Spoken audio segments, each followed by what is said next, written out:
Hey guys, what is up? Super K-Man Rocks here, and we are here for my 2025 LCK Cup Primer, Power Rankings, Overview, Analysis video, everything you need to know for the LCK Cup, the LCK Winter Split, whatever you want to end up calling it. This format is very weird, and we are going to get into that in the intro here in just a moment, but this is the first big LCK video of the year, technically not the off-season video, and so I'm very excited to get into talking about all of the roster changes. If you are new to the channel, what we are going to be doing in today's video, and the video that you are watching, is going through all 10 teams and talking about their pluses, talking about their minuses, talking about expectations and where I think they are going to land. Now, obviously, this format does create a bit of a different conversation than we would normally have here for the LCK, because instead of there being this big round-robin, regular season type of thing where you qualify for the playoffs, it's instead a very convoluted two-group process that turns into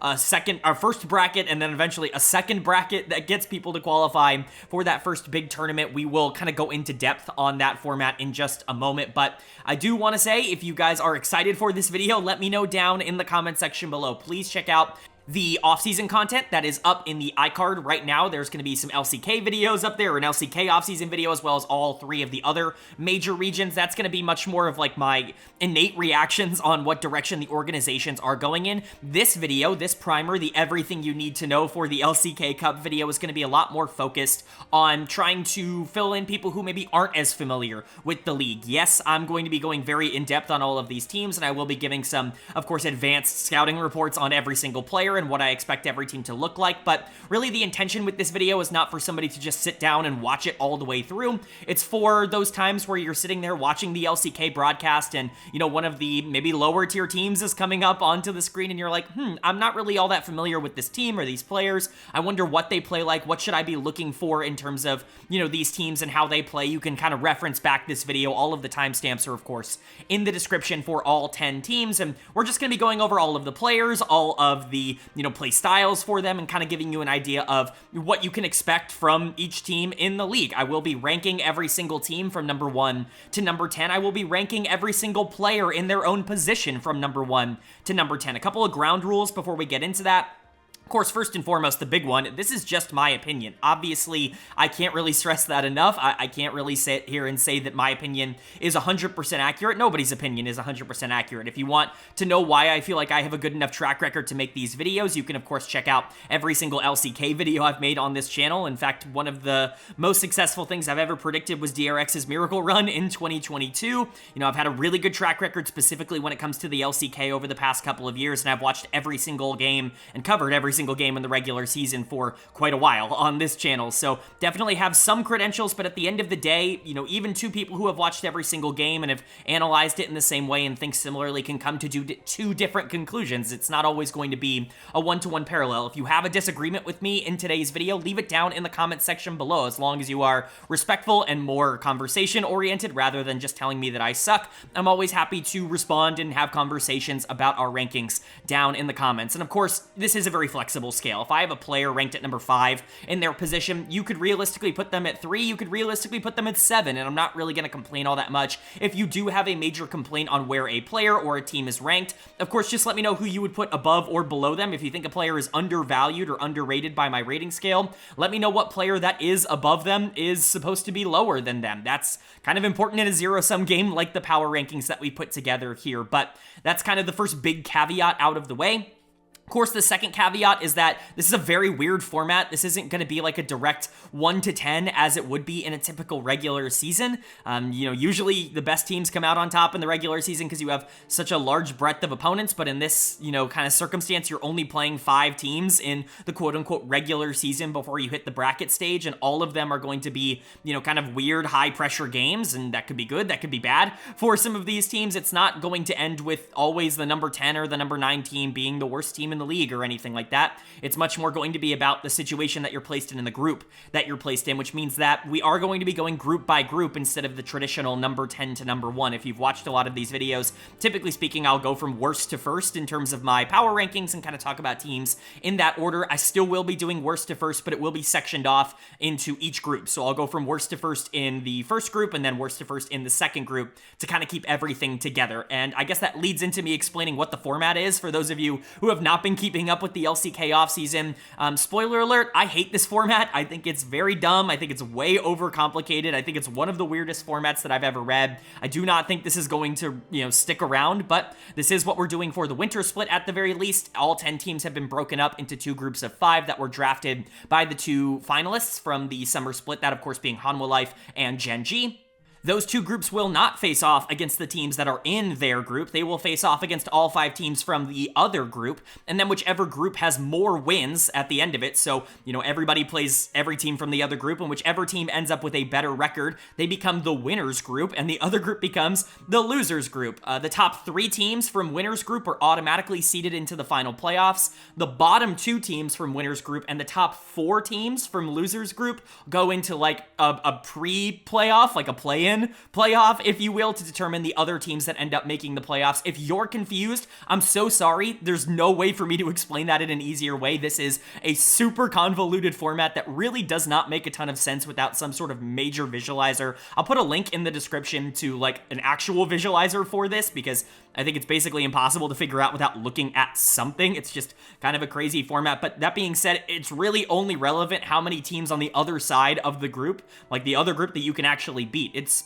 kind of irrelevant if you're like the 4th or the 6th or the 7th best team if you're in a group that has all of the worst teams, and your group is going to lose basically no matter what. You could be a top 2 or a top 3 team and basically be guaranteed losers group, and we'll talk about that. I do think that there's quite a disparity in what I expect from these 2 groups, and so again, that's the big caveat. I'm trying to get all of this stuff out of the way, but thank you so much for sticking with me through it. That's the big preamble at the beginning, kind of going over the format. Without further ado, let's actually jump into the video. Like I said, I kind of want this to be an introduction, at the very least, to people who aren't quite as familiar with the LCK, so I will be going very in-depth on every single one of these players. If you are familiar with my content, a lot of this might sound familiar, but you're still going to get some use out of it. So let's get into the kind of actual analysis, going team by team. We're going to start with Group BRION, because that is technically the left side group, and I think that makes the most sense in my brain, and luckily enough, that does start with our number 10 team. I will be going from the team I expect to get 5th in the Group BRION, and then, 4th, and then 3rd, and then 2nd, and then 1st, and then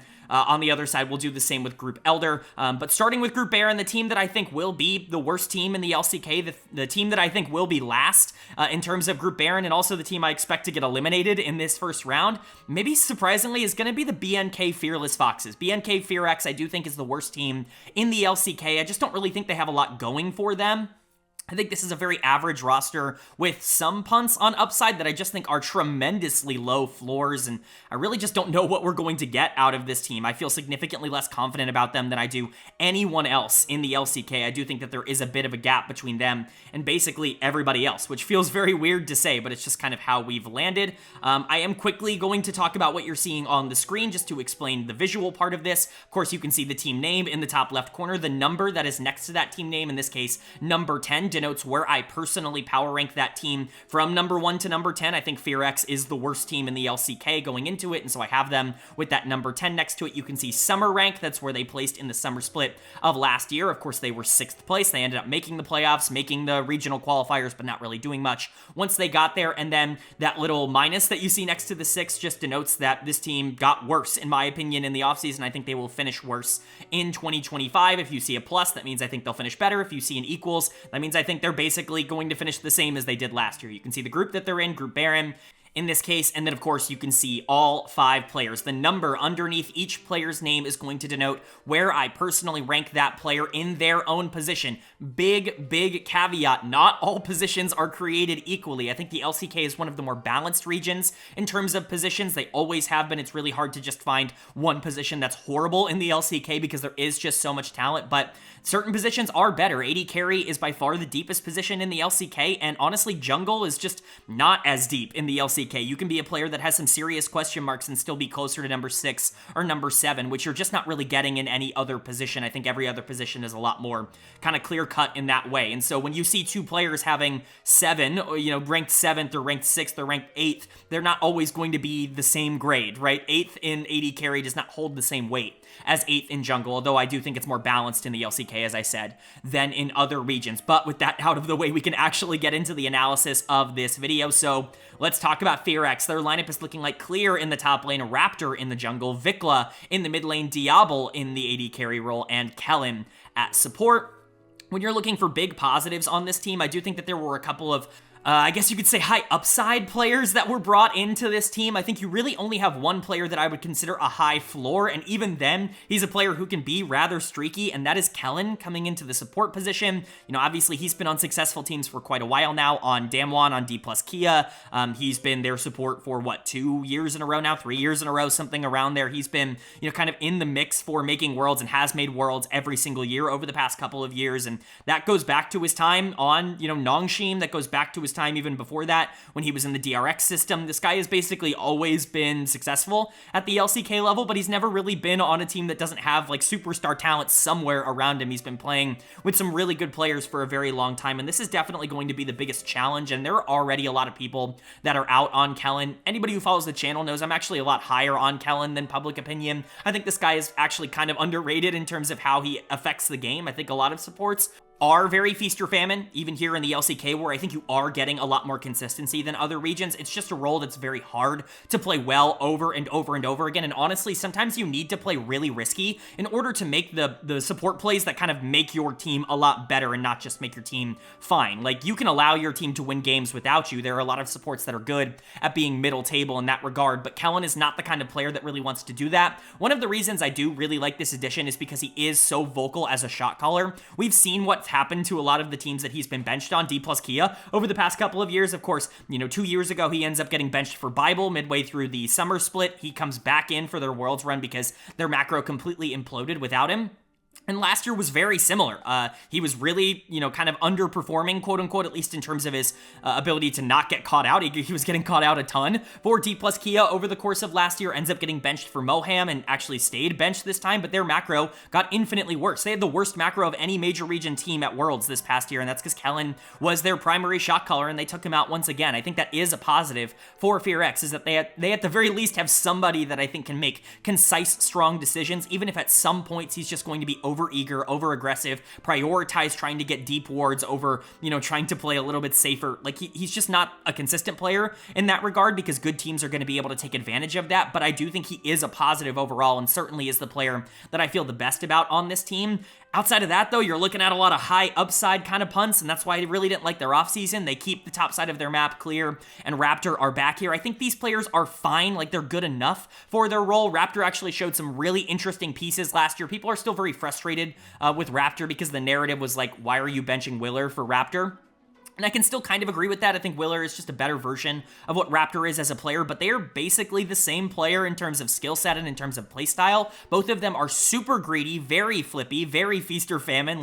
When they win super hard, and when they lose super hard. They're very main character-esque coming out of the jungle, but Raptor has pretty good mechanics, and I think he will give you 90% of what someone like Willer would give you. He's going to be fine. I have him ranked as number 7 because I do think there are junglers that could potentially have a worse floor than someone like Raptor. At the very least, I expect him to win a couple of games for this team, but he's also going to lose quite a few games, and if you're kind of relying on him as your primary carry option, that's a problem, and I do think you probably are relying on him as your primary carry option on this team. You're also bringing back Clear. He's just been kind of fine. He's been meh for me in the top lane. There have been some good moments, a week here, a week there, where he looks really good in the 1v1s and is actually a really good team fighter, but he's never been able to put it together for a more consistent stretch, and I think if he was going to do it, it probably would have been last year on a team that actually did have a lot of resources elsewhere. I think now that you are probably downgrading in the mid lane and probably downgrading in the AD carry role, I don't really expect top lane to get better. I think that's probably going to get even more inconsistent, and so Clear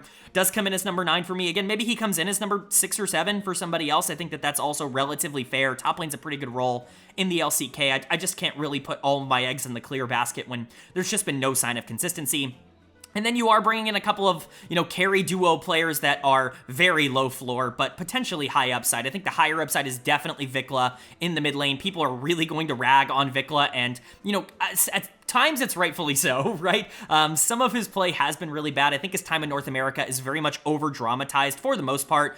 He was actually okay there. In spring, he was really good, and then it all just kind of fell apart in the summer split where he actually was as bad as a lot of people were making him out to be. And then in the LPL, it was kind of the opposite. Last spring, he was very miserable. He was one of the worst players in the LPL in the spring split, and then in summer, things kind of got better when Rare Adam just in general got better. I'm glad to see that he gets another shot in the LCK after being a Rookie of the Year a couple of years ago, but it's been a while since he's been a player that can be consistent at any top level. He's got a lot to prove. Again, we know the mechanics are there. We've seen him succeed in the LCK before when he was a rookie for KT Rolster, but he's not making this triumphant return that I think people would have expected him to make when he left in 2022. This is very much him kind of wobbling back into the LCK, looking to find some semblance of consistency. If him and Raptor can get on the same page in a similar way to how him and Xiao Hao got on the same page at the end of last year in the LPL, I do think that there is the potential for Vikla to be fine at this level, but mid lane is such a hard position to even be average at. If you're not one of, the best mid laners, it's really difficult because you have to play the best mid laners game in and game out, and I just don't know if Vikla is going to be able to live up to that, especially in terms of his floor. And then there's Diablo. Like, this is a huge question mark for me. I criticized this in the offseason video, but this is an internal promotion. He was playing for their Challengers team last year. He's fine, but he's certainly not one of the AD carries that I think is going to be exceptional, like, day one. There's another AD carry that's getting promoted from the Challengers League that I think is going to be infinitely better than Diablo from day number one, and I think this bot lane is going to struggle because of that. Kellen's going to be very flippy, and I think because his AD carry is so inexperienced and, in my opinion, not, like, ridiculously talented, I think he's going to feel a lot of pressure to actively create for himself across the map. That could create even more plays where he's getting his own team into trouble, and Diablo's not really good enough to be able to play weak side if you are going to be put in that situation, but you don't really want to play for him because every other AD carry in the league is just kind of better, or at least has a higher floor than Diablo. I just don't really like the roster construction here. You're relying so much on players that are so streaky. Raptor is going to have to carry a lot of games for this team, but as we saw last year, best case scenario, you surround Raptor with really good facilitators and you're still probably capped out at being like the 6th or 7th best team in the league, and 6th was very generous for how they were playing down the stretch. And you don't have anyone else that I really trust here. Maybe Clear takes that next leap. Maybe Vikla gets his confidence back now that he's back in Korea. Maybe Diablo's just better than I think he is. All of those things, I guess, are in play, but at least for now, like floor-wise, there is no team that I think has a lower floor than FearX who could win or lose a game against basically any team in the world. But that's going to bring us to the team that I think is 4th best in Group BRION, and luckily enough, that's the number 9 team. So at least for now, we are going in order, and that for me is OK BRION coming in at number 9.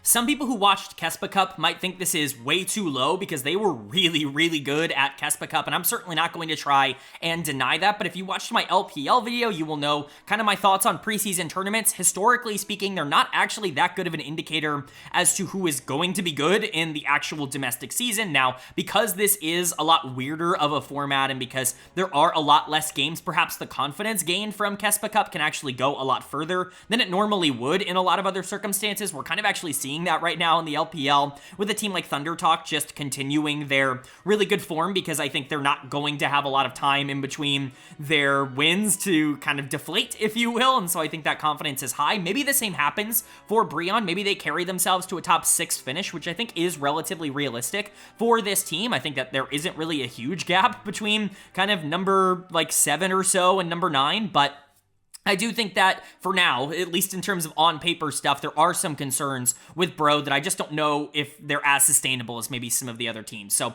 let's get into it. Their lineup is looking like Morgan in the top lane, Hambach in the jungle, Closer in the mid lane, Hype at AD carry, and Polu at support. Of course, only a couple of players returning from last year. Morgan is kind of the main one to talk about here. He is going to be the highest graded player on this team. He's really the only one who has consistently been good at the LCK level. I wouldn't say that he's been amazing. I think that there are some Morgan believers out there that are a little stronger than me, bro leavers, if you will, Morgan's a really good player. He was an all-pro for me in the spring split. I do think his play definitely like dipped in summer, but generally speaking, bro got worse because I think the morale around the team was a lot worse in the summer split. I think in a good situation, Morgan can be a perfectly acceptable, like borderline top 4 top laner in the LCK. I don't really think that's all out of the realm of possibility. They're very happy to be able to keep him, and he really is kind of the face of this team, and rightfully so. But they are keeping Polu as well, and that kind of ties into where I'm not quite as excited about this team. I think some of the quote-unquote experienced LCK players on this team aren't as exciting to me. I think Closer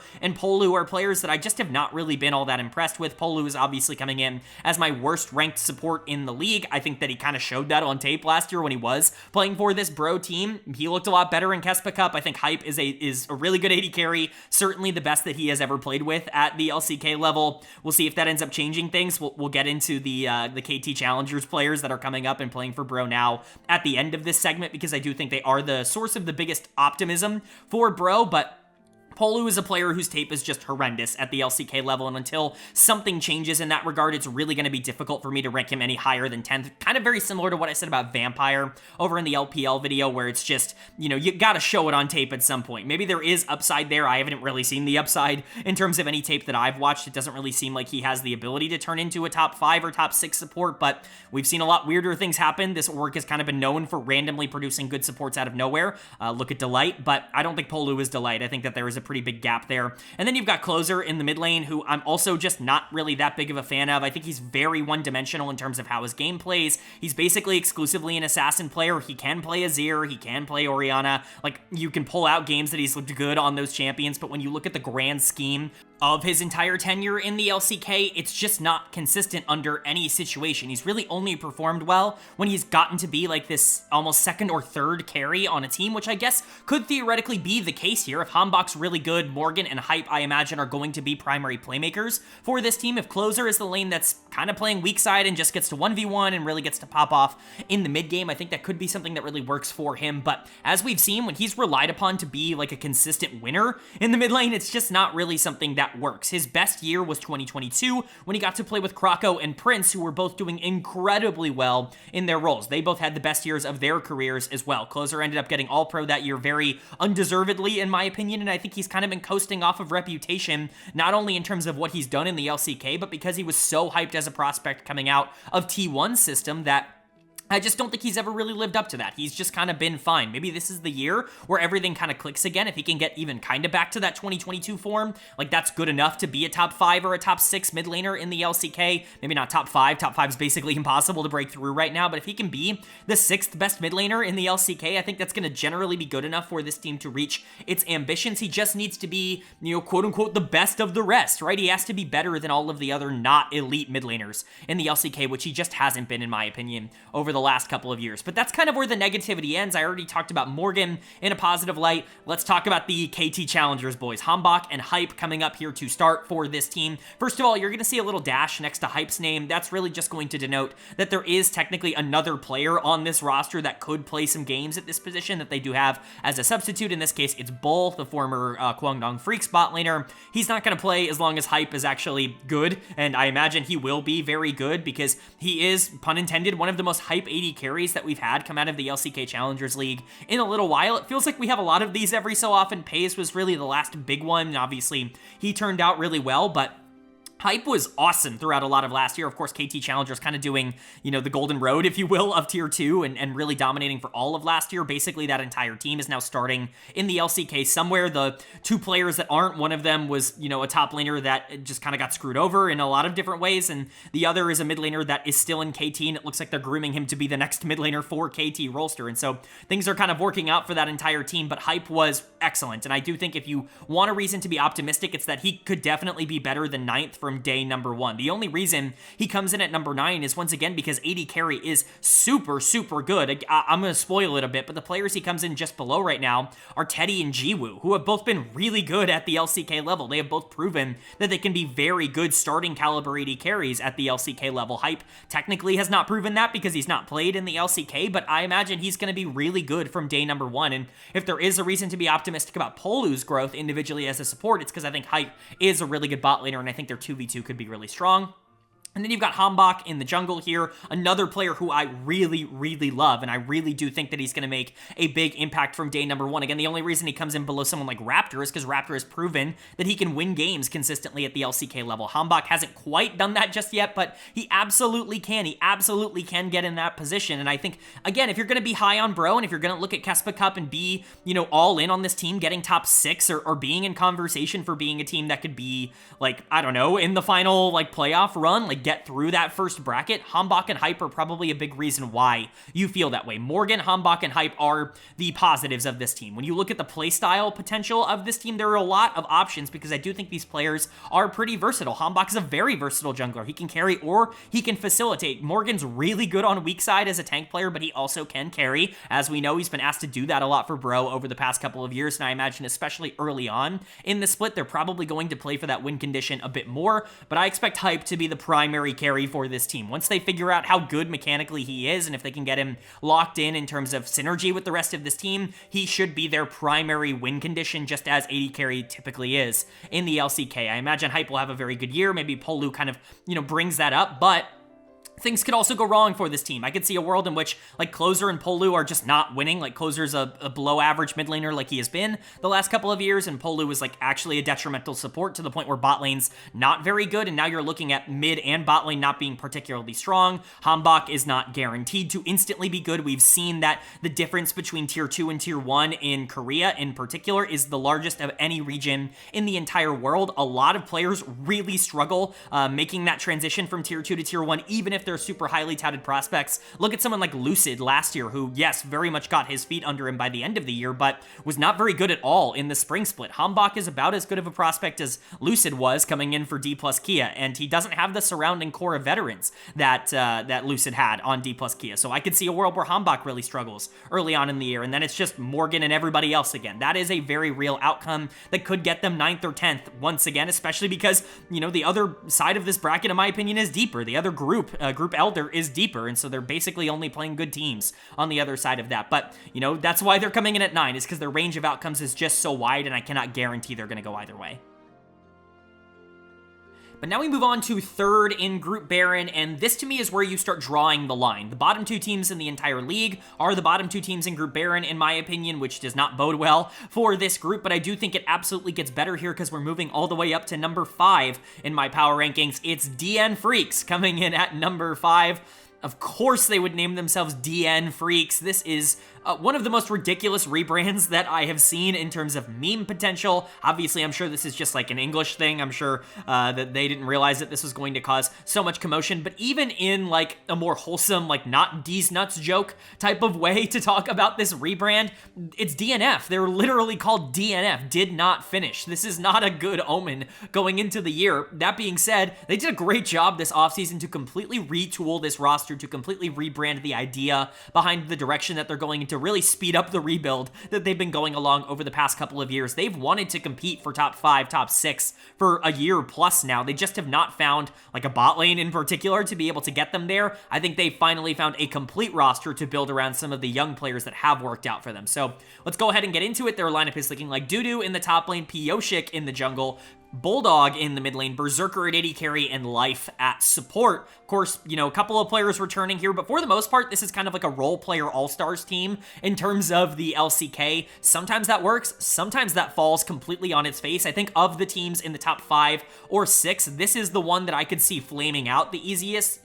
Typically speaking, one team that we project somewhere near like 4th or 5th or 6th or somewhere in that range ends up being really bad in the LCK. It's just kind of how things go. The DN Freecs, I think, could fill that role because I do think, role player all-star teams don't typically do super well in the LCK, but I do think you have the potential to find a couple of stars here, most notably Berserker in the bot lane, who is going to be the most exciting player for me on this team. People might not want to hear that because he's coming over from North America, because, NA is kind of looked at so poorly, but this guy absolutely massacred North America. He was so far and away the best player in that region for quite a long time, and even as an import, like, he was an A+ graded player in terms of an asset. That's how valuable he was. This is a guy who I think was looking to get into a top 4 or 5 team, a Worlds team in the LCK this offseason, and he might have done that, obviously, here with the Freecs.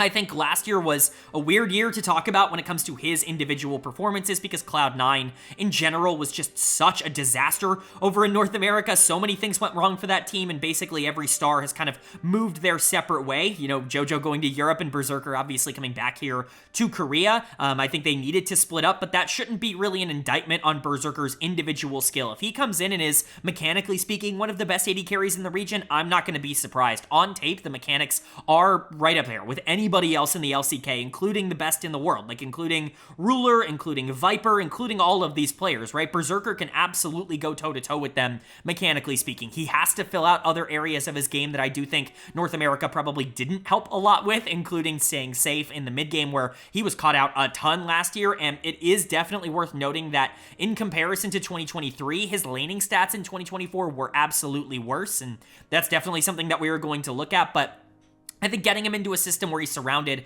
by such good players and getting to play with a player like Life, who's very, experienced at this level. Pioshik, I think, is a jungler that's going to be able to help this transition at least a little bit. I think Berserker is actually going to be very strong this year, and a big reason for my optimism when it comes to this team is that I do think Berserker is going to be at the very least like an above average AD carry, somebody that wins quite a few games for the Freecs. Again, Life is a part of that.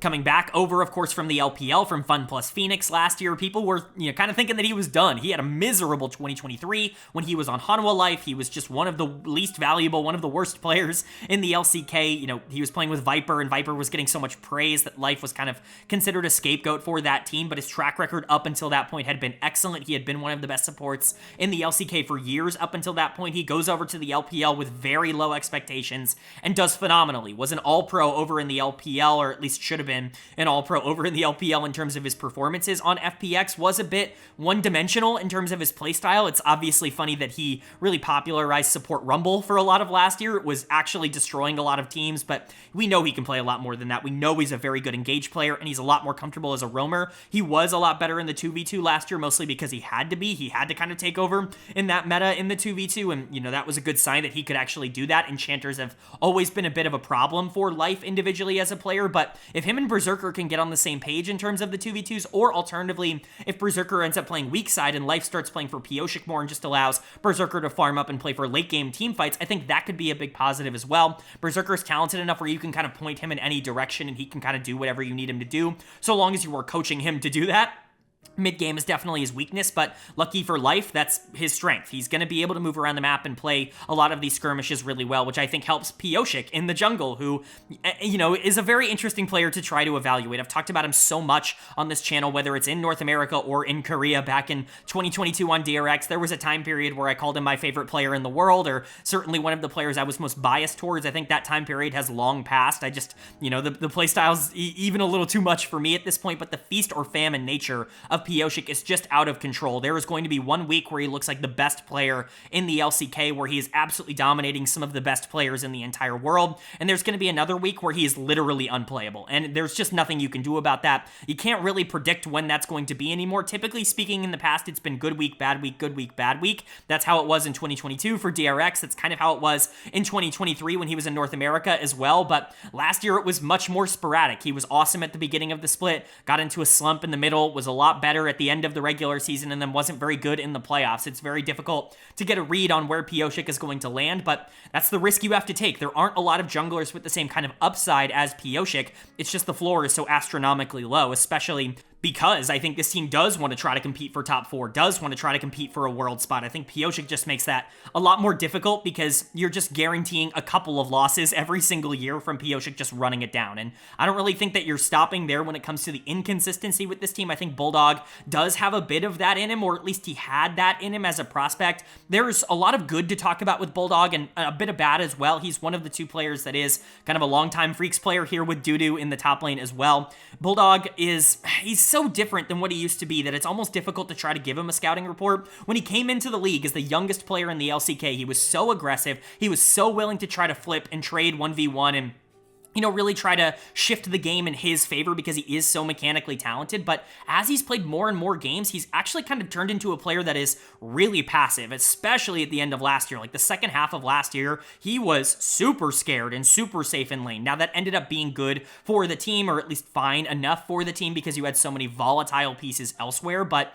you don't really want a player that's as mechanically talented as Bulldog with as much upside as he had individually as a player turning into someone who feels like he has to play weak side, that has to facilitate for the rest of his team. My big concern here is that he's probably going to have that role again on DNF over the course of this year because Pyosik is so resource heavy, because I think they are going to want to play for Berserker, and even Dudu I think is probably a more valuable carry on the top side than someone like Bulldog is, because he's not really proven that he can compete near the top 5 as like a primary or a secondary carry. So I do think he might even index heavier into that more passive style. If that's the case, I think the upside goes down quite a bit on what this team can be. Mechanically speaking, Bulldog has the ability to grow into someone that can compete with the upper echelons of the LCK. We've always kind of known that. Go look at his rookie split, his first split 2023 spring in the LCK. That was an awesome split, but ever since then, the consistency has gone up, the upside has gone down. And so hopefully, we'll see some more trending in positive directions when it comes to that. But at least for now, I kind of have to grade him off of what we've seen most recently, which is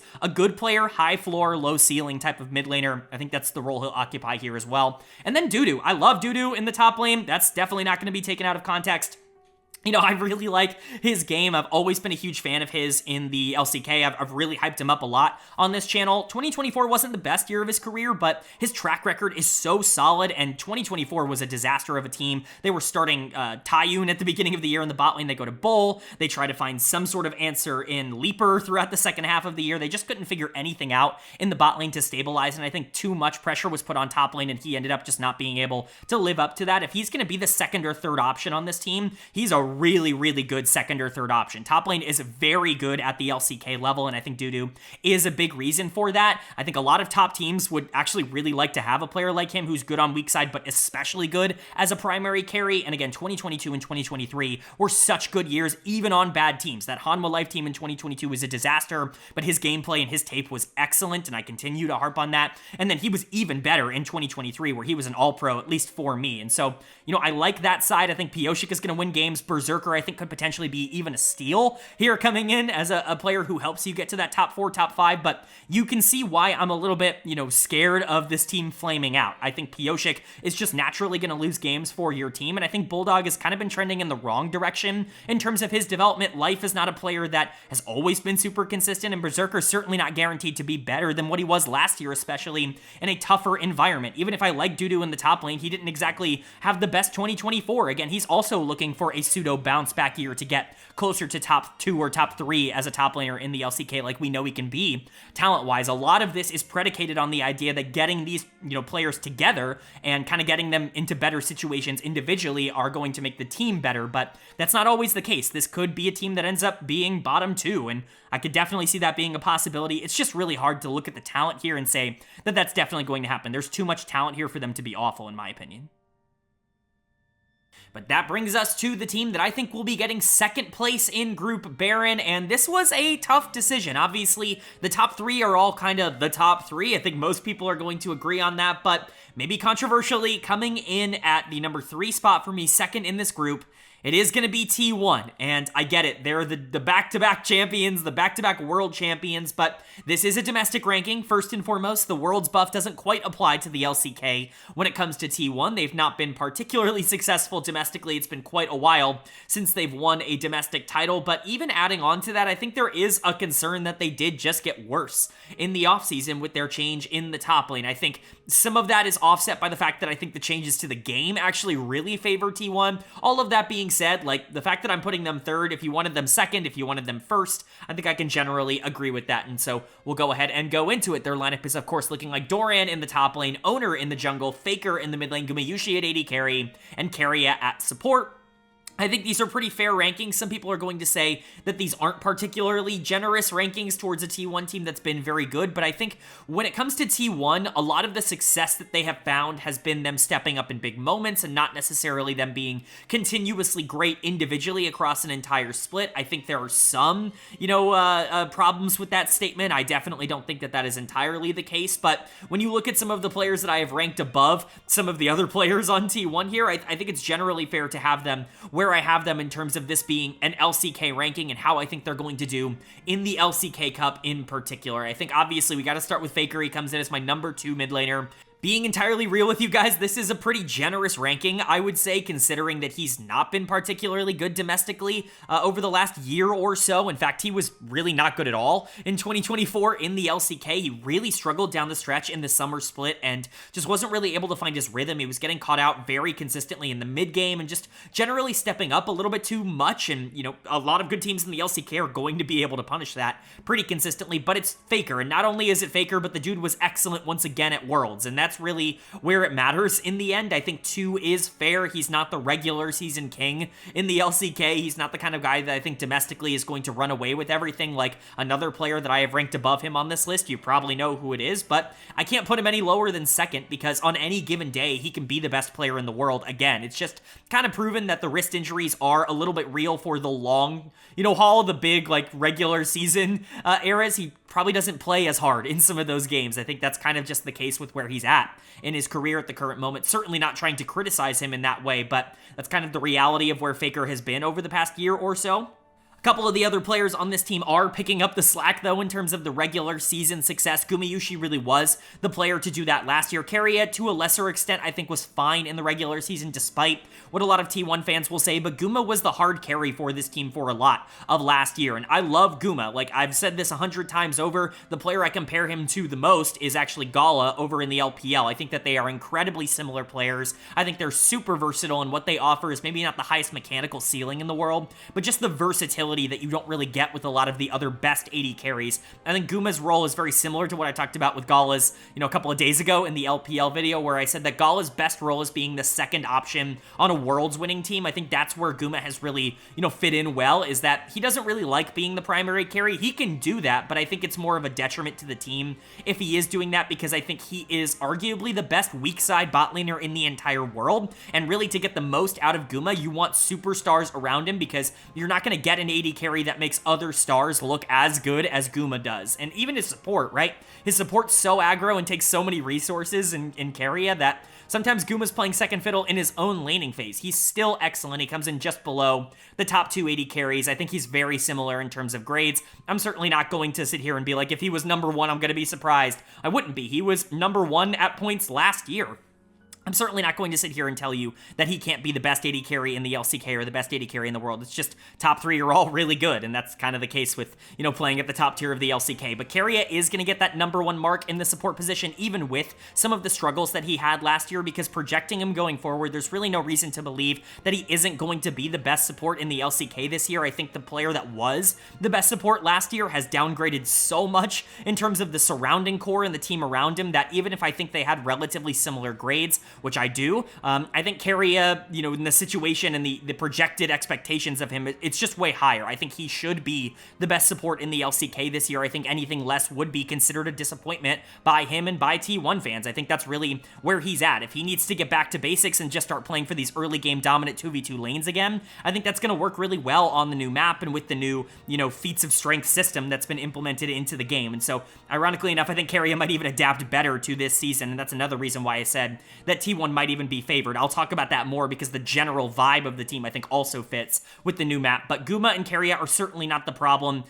Faker is not really the problem, although he hasn't really been consistent domestically.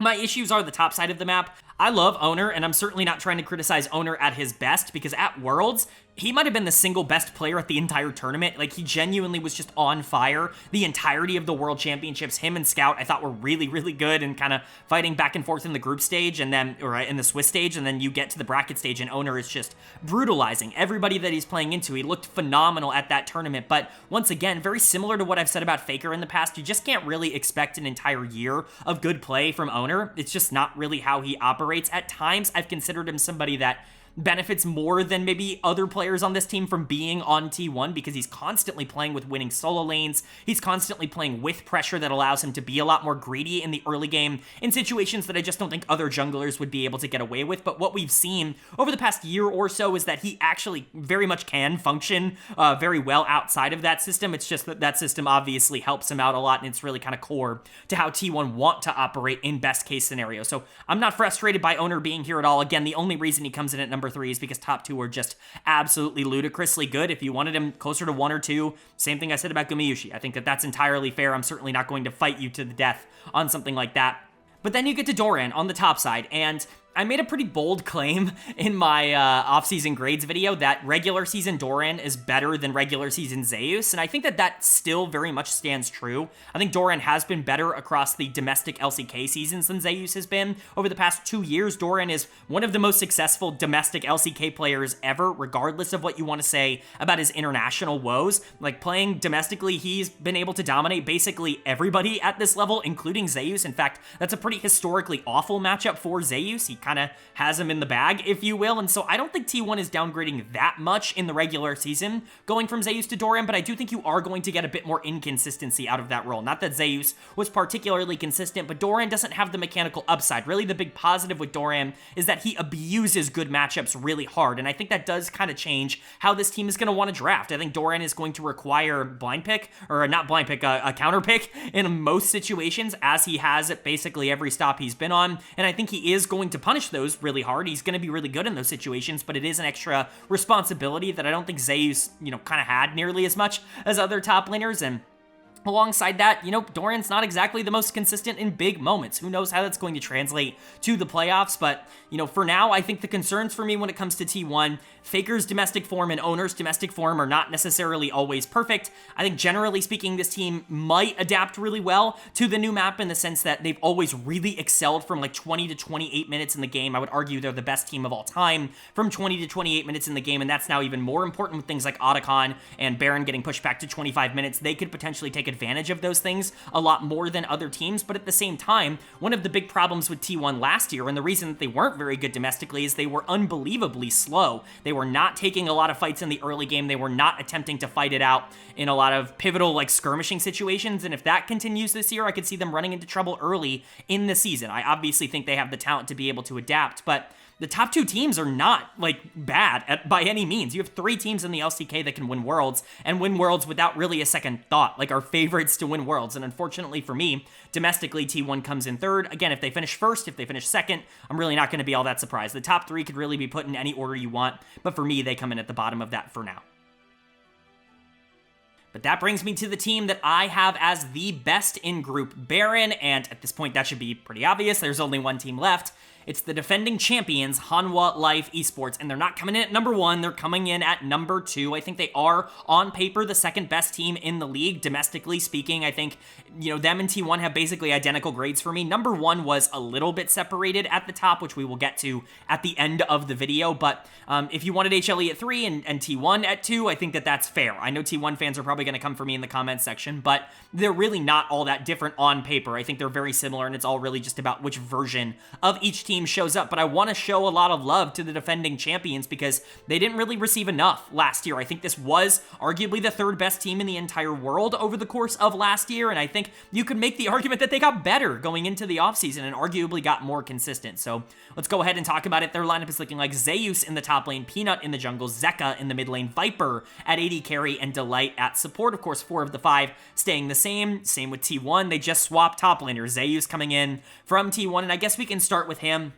When you talk about Zeus's playstyle and what he brings to Hanwha Life that is different from what they had last year, this was a team that really relied upon their ability to outmaneuver and outmechanic a lot of teams in the mid-game, and that's going to be a bit more difficult. Mid-game is going to slow down considerably, I would say, on this new map and this new meta, with there not really being a lot of objectives to fight for once feats are gone and before Otacon spawns. And so, I think Zeus coming in and being such a team fight monster and also being somebody that can dominate 1v1s, I think that actually really works in the favor of Hanwha Life. It gives them a different win condition that they didn't really have for a lot of last year, and honestly, I think a lot of these players actually will benefit from having another player who can be primary carry. I think some of their roles have been inflated a bit because Doran wasn't necessarily someone they wanted to play for on the top side all that consistently. I think someone like Peanut had to play more carries last year than he was comfortable with. I think someone like Viper is so good at playing weak side and never really got the chance to do that because they kind of needed him to be a primary carry. Him and Zeka both needed to really step up in basically every game last year as primary options in order to win. I think now with Zeus, you give another win condition to this team that can be strong side early on in games, and you just open up even more versatility that I'm really excited to see. That versatility is obviously expounded by the fact that you have Peanut on this team. I'm tired of defending Peanut. I feel like at this point, if you're not on the Peanut hype train, I really don't know what else to tell you. He's arguably the best jungler of all time, certainly one of the most established and, credited, accolade-heavy jungler of all time, and all he does is win. Everywhere he goes, his teams get better, and he's able to put them in really good positions to win. He did this last year with Hanwha. He's done it on Gen.G. He did it on Nongshim. He did it on LGD. He did it on T1. He did it on Rocks. He's done it everywhere he's gone. He just wins everywhere he goes. And, I don't understand why this year would be any different. The reason that Peanut is so successful is because he doesn't need to be a focal point in any game that they ever play. His best, most comfortable role is him playing Maokai or Sejuani or Poppy that he kind of really brought to the forefront in the jungle and being able to make his laners look like $1 million. That's what Peanut does better than any other jungler in the entire world. It's why Chovy looks great with him. It's why Zeka looked great with him last year. Not that either of those players are anything other than elite. They would have been elite without him, but they make him look, he makes them look even better. That's just kind of Peanut's role. He's like Tarzan over in the LPL. Everybody that plays with him just ends up being better because of it.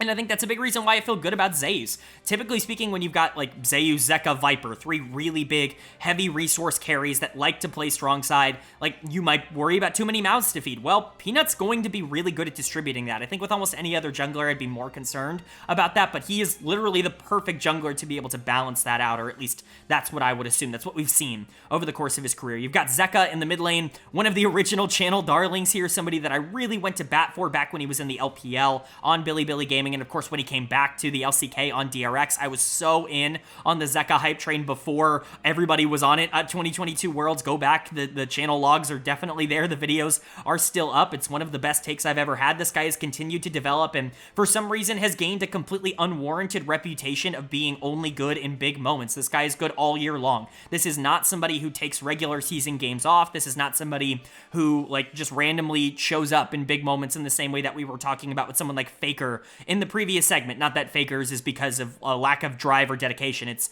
genuinely because I think he has to limit himself, but Zeka is much more of a consistent player than he ever gets credit for in the community. People talk as if he just runs games down. He really does not do that. That's not on tape at all. For some reason, people like to peddle this notion that he's not very good on control mages. That's been disproven over and over and over again. This guy just wins. He's super consistent. He's pretty versatile. Of course, he's better at one style than another. He's better at playing aggressive in the early and in the mid game because that's where he feels more comfortable. But if you need him to stretch out to a different style, he absolutely can do that. This is one of the best players, full stop, in the world, a top 10, borderline top 5 player in the world, and he just doesn't get credit as that. There were times where he was this team's best player over the course of last year, and I just don't think he really ever received that kind of recognition. He is a huge, huge positive, and especially when he's on his comfort picks like Akali or like LeBlanc or these more AP-oriented Silas, like these more AP-oriented assassins, he just feels so comfortable in that role. So excited to see what he can do again back here with him and Zeus as like a solo lane duo. That's crazy. And then Viper and Delight, I mean, they were awesome last year. They meshed together about as well as you could ever ask. Two players that have never played together meshing. Viper is incredibly versatile. I wouldn't say that he's quite at the same level as someone like a Gumayushi or a Gala. In terms of playing weak side, he still definitely prefers to play strong side. We saw that on Edward Gaming when Gen.G had to get benched because he wasn't giving Viper enough resources. He was investing too much into Scout. They bring in Junjia, that's his name. I don't know why I blanked on it. Because they just needed somebody that was going to go in there and play for bot lane. All of a sudden, Edward Gaming gets all their confidence. They go on to win Worlds that year with Gen.G back in after they realize, oh, if we give Viper every bit of resource, he's going to win the game. I still think he's going to be the primary win condition for this team because I think that's generally just how he wants to play. But he can play weak side. He's so good in late game team fights that if you leave him alone for extended periods of time, he can show up in 5v5s and just absolutely decimate you. And that's something that I don't think a lot of AD carries at this level can do, and I'm just really impressed by Viper. I don't think he's quite as unbelievably dominant as everyone would like to make him out to be. I think people were talking as if he wasn't very good this past year. His 2023 and 2024 were basically identical, and in 2023, everybody was saying he was hard stuck on this Hanwha Life team. This guy is just the pinnacle of consistency. He's going to give you the same thing year in and year out, and you can make the argument that he is the most mechanically talented AD carry in the world. And then Delight really cemented himself as one of the best supports in the world last year.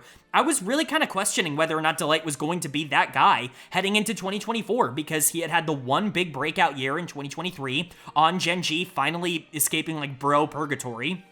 But he wasn't very good on Bro. The Gen.G year kind of came out of nowhere, and that entire team was just so talented, obviously, that it's hard to know how much impact he actually had. He came over here to HLE, and you're like, can he continue that success? Can he still be a top 5 support in the world? The answer to that was profoundly yes. In fact, in my opinion, I would argue that individually speaking, his 2024 was better than his 2023. I think I was even more impressed by the plays that he was able to make, and he has really, really solidified himself as one of the best supports in the world alongside one of the best AD carries in the world. And again, I said it earlier, but these two have great chemistry together. They play off of each other in the 2v2 very well, and they both, I think, are on the same page with where the resources should be and where they should go. This is just a phenomenal team. I mean, there's really nothing else to say. They check all the boxes. They have 3 guys on the team that could each be primary carries in any given situation, and all of them are really good at playing weak side as well. If they need to, you have a jungler who's so good at giving resources to his laners, and again, 3 laners that are so good at receiving them. You have a support that I think has really emerged as one of the best both engaged and enchanter players in the world.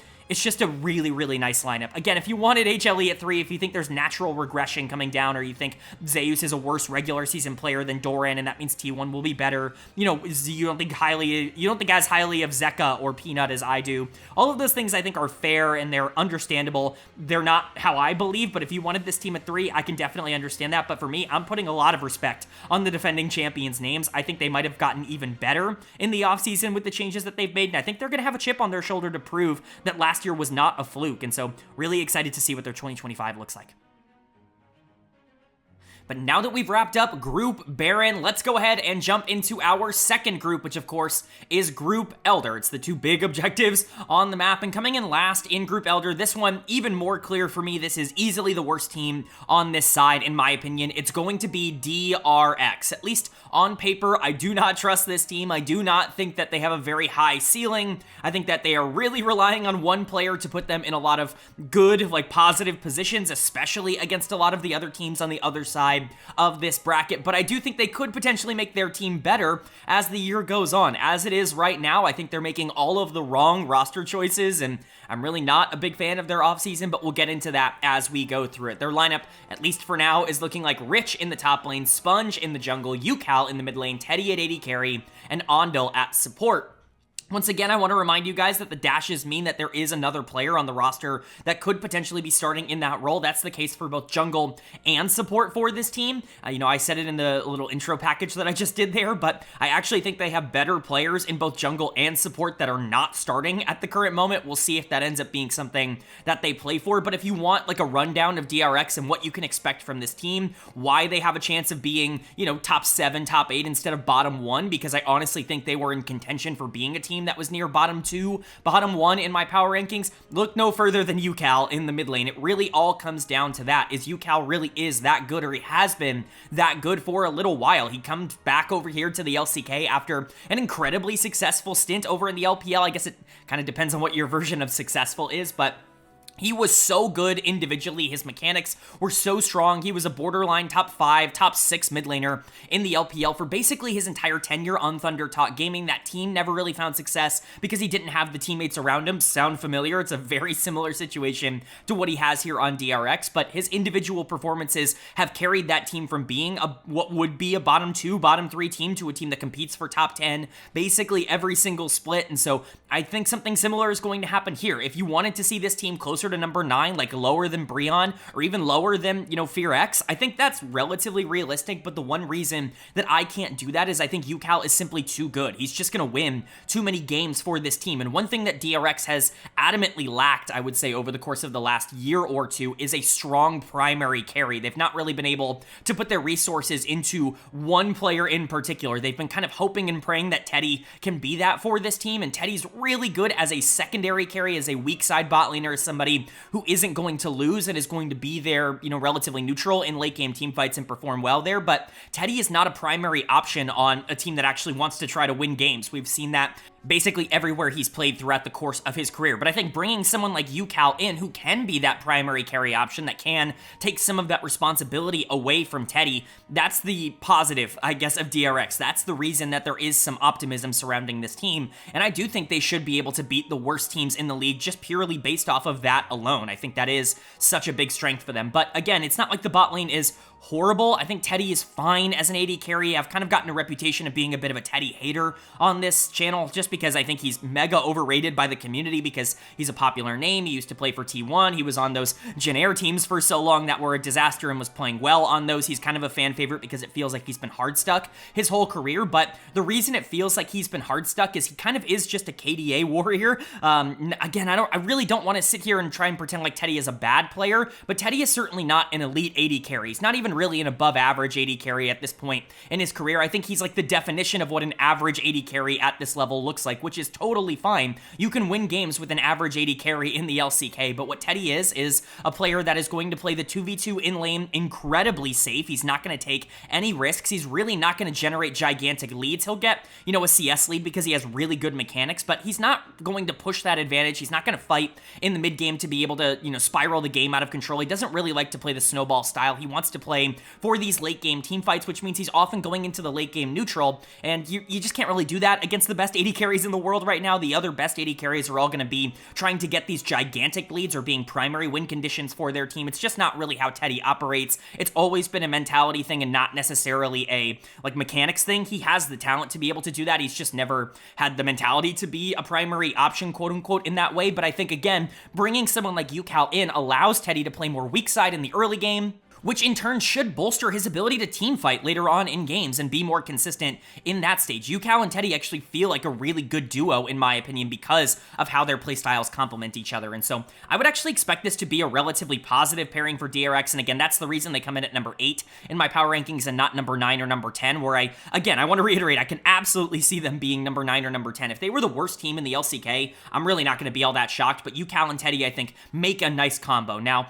that's where you start to get into some of the bigger concerns. We'll start with Rich in the top lane because despite the fact that he comes in at number 10, I actually don't hate Rich. I just think top lane's a really good position in the LCK. Rich is fine. He is the example player for like a one-trick pony style a top laner. You know, I'm not trying to say that he can only play one champ, but what I'm trying to say is he certainly has one style, which is ignore lane, try to get through it as quickly as possible, you know, likely lose pretty heavily in the 1v1, but then be really good in these late game team fights and these 5v5s, especially as a primary engager. It's always been what Rich has done. He did it here in the LCK. On Nongshim, he did it in the LPL, and then, of course, he did it as well in the LCS. It's kind of been his style. Now, he was better in lane, I would say, generally speaking, in the LCS, but, of course, top lane in the LCS was a lot easier to win. I still think he's going to be a massive liability early on in games, very similar to Teddy in that regard. Well, I guess Teddy can survive. Like, Rich, I think, is just a bad laner. He's going to get beat a lot in 1v1s, even in winning matchups, but if you can get him through that early game, if you can kind of get him into that mid to late game, I don't think he's going to be the single worst player in the entire universe. I just think that you're probably going to struggle a bit. Like, he's not going to immediately just add wins. He's never really shown the ability to do that in the East. We'll see if I'm wrong. Maybe his time in North America actually did help him out in that regard. Maybe he did just get better. You know, he came over as kind of the GOAT from Heroes of the Storm, and that's why he's so good at team fighting. Maybe more time playing League has actually gotten him better in lane. You know, I don't really know what the case would be in that instance, but from what we have seen so far in the East, there's really no reason to believe that he's going to be anything other than horrible laner, really good team fighter, a player that you kind of have to baby to get through the early part of the game. And then you've got Sponge and Ondil. Again, both of them have the dashes next to them because there are technically 4 players in these 2 positions in this organization that I think should be kind of in consideration or at least talked about in this video. We'll start with the jungle spot. Sponge is back for a second year in a row. You can make a really strong argument he was the single worst player in the LCK last year. He certainly was a major detriment to DRX overall. He was pretty good in the Challengers League the year before. I had some expectations for him, not nearly as high as someone like Satab in the mid lane, who definitely also underperformed, but Sponge was really, really awful, and it kind of reminded me a lot of how Sylvie played in his rookie year. We'll talk about Sylvie a bit later because he is another player who could potentially be starting and could potentially be on the bench, but Sponge is just a player that has a lot to prove. He was really bad on facilitators, and that's basically all he played last year. His Maokai and Sejuani were some of the worst games that I had seen in the entire world. Again, he comes in as number 10 because he just has to prove that he can be anything other than that over the course of this year, but the dash does indicate that Juhan is here as well. LEC fans might recognize him as the starting jungler for Giant X for the end of the year last year. He's back on DRX. He's won a world title here with DRX in 2022 as the substitute, but he did play at that World Championships, and so he is a player that you kind of have to watch out for. I think Juhan definitely gives you a higher floor. He's the kind of high floor, low ceiling kind of player that I think actually would make this team relatively interesting because it just allows Cal and Teddy to do their own thing. Juhan's the player that will play Sejuani and Maokai. He's never going to take over because his mechanics really aren't all that fantastic, but he seems to have a pretty good head on his shoulders and he doesn't really make mistakes. Sponge is not that kind of player. He still is going to try to be a facilitator on this team, but he is a lot more risky and his mechanics are a lot more volatile, and so maybe they see some upside in him and that's why they're starting him. I don't think that one's nearly as egregious as the support position where you're starting Ondil over Plata. I just can't really understand this thought process. Ondil has obviously been in the Kwangdong Freak system for a little while. He's been fine. I think he's been okay. I certainly don't want it to come across like Ondil has never had good performances in the LCK. There have been some weeks where he has looked excellent, especially when those new AD carries come in. When Leaper was kind of new on the team in summer, he was looking really good. When Bull kind of came in towards the beginning of Spring Split last year, he looked really good. There have been small stretches where I think Ondil has looked strong as a support at this level, but to pretend like it's been all good from Ondil, I think is just kind of false. There have been a lot of bad moments, I would say, all things considered, and he certainly has not proven that he deserves a spot. And I think the frustrating part for me is that Plata is just so good, and he is sitting here on the Challengers team, and he was playing for DRX last year, and I said this over and over again, while Teddy was getting all of the accolades for DRX, Plata was by far, in my opinion, the best graded player on DRX last year. This dude was absolutely carrying a ton of games for this team out of the support position. His laning was excellent, his roaming was excellent. I was a huge fan of his in the Challengers League when he was playing both support and AD carry, even going back to that 2021 DRX team that kind of made me fall in love with this organization when he was playing support as Becca. Back in the day, there were so many moments where it looked super interesting for him as a prospect moving forward. I think he has done nothing but excel at the level that he has played at, regardless of the surrounding situation, and yet here he is sitting on the bench. The only reason that they don't come in lower in terms of the overall grade is because I honestly don't think Ondil will make it that far into the season. I think Plata is just simply too good. And honestly, I think too many people know that for him to actually sit on the bench for a majority of this year. I think if it is Teddy and Ondil for most of the spring split or winter split going into spring, the LCK Cup, whatever you want to call it, I do think they are closer to being number 9. I do think that actually hurts the upside of this team. But if Plata plays, they're closer to 7 than they are to number 9. That is definitely the case. And so a lot of things to consider. Cal is just so good when you look at play style. I imagine he's going to get all of the resources in the early game. And then you're hoping that Teddy and Rich can kind of carry that consistency into the back half. If Sponge and Ondil can just survive, or if Rich can just survive in the early game, I do think they have win conditions because you have real talent on this team. I just don't really know if you have enough to be able to push you over teams in the LCK that are good in multiple different areas. This is a very one-dimensional team, I think, in terms of how their playstyle ends up working out, and that's why I think they're the worst in Group Elder.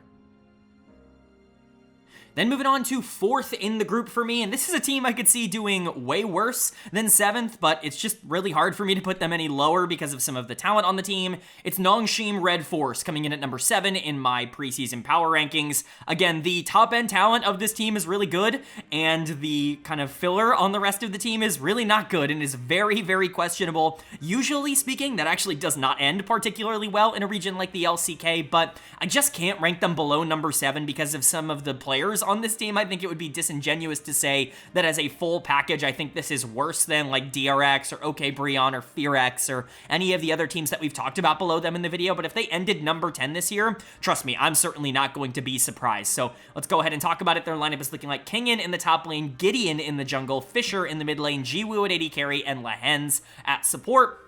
Again, another change that happened very recently into the offseason with Gideon coming in and kind of being a late addition, I would say, overall for Nongshim. He is replacing Sylvie, I believe, as the starting jungler here. This is a good decision. We'll get to that a bit later, but I want to reuse one of the analogies that I used in my offseason video when talking about the direction that Nongshim is going in 2025, and that is, it's like going to a steakhouse and ordering like a $1 steak, a $2 steak off the side of the road, and getting gourmet french fries with it. The core of the thing that you are presenting here is just not particularly good. You have not really done the prereqs to fill out like the core of this team in order to build on it to get good, but you did add a lot of really good secondary pieces onto this team to try and get the most out of that core. I don't think it's going to make them good enough, but you know, certainly those secondary pieces are great, and that comes in the form of two players coming off of some Worlds appearances. You've got, of course, Lehens, who kind of is the star of this team, regardless of whether or not they want him to be. He is going to have to be the star of this team. He is going to have to be the one that's creating and being the primary playmaker for them. The big issue with that is obviously if your best player is your support and you don't really have a lot of players to support, then that's going to be a bit of an issue, but Lehens is one of the best supports in the world, and he has been for many, many years now. I was actually really out on Lehens when this channel like really started doing a lot of these weekly recap videos and, you know, posting basically every single week on the LCK. You know, going back to his time on things like Afrika, I really wasn't a big fan of his game. I thought he was a bit overhyped because he was on that Griffin roster with so many other talented players. It felt like he was the one that was going to struggle the most coming out of that system with his Feast or Famine playstyle. You know, kind of how I've talked about Beryl on this channel over the past couple of years, where yes, you're going to have really good games, but you also just had so many bad games that it was really difficult to get a read on whether or not he was actually valuable to the team as a whole. Then he goes over to Gen.G and things really click into place. He leaves Gen.G, goes to KT Rolster. Things can click into place even more on that KT team, which really cemented him as one of the best supports in the world to me. Of course, he goes back to Gen.G last year and continues to be one of, if not the best support in the world. The only reason he comes in at number 2 below KIA is because I don't think he's going to be as good in 2025. I project him to be worse, but genuinely for the past couple of years, he's very clearly been the number 1 support in the LCK. And for an organization like Nongshim to be able to pick up a player like that, obviously that is a huge positive. But like I said, he's the gourmet french fries on top of the $1 steak that is the core of the rest of this team. It's really nice that you have a player like Lehens who is super aggressive, who is a creator, who is a playmaker, who can be kind of a primary creation option that you can play around for this team. But if you don't have players that can follow up on a lot of those, you know, creation opportunities, then that's going to be a bit of an issue. Of course, the other big name addition that you brought in here is Kingen in the top lane. Kingen is fine. He is a slightly above average top laner at this level. I don't think he is a star. I don't think he's the kind of player that's competing for like top 3.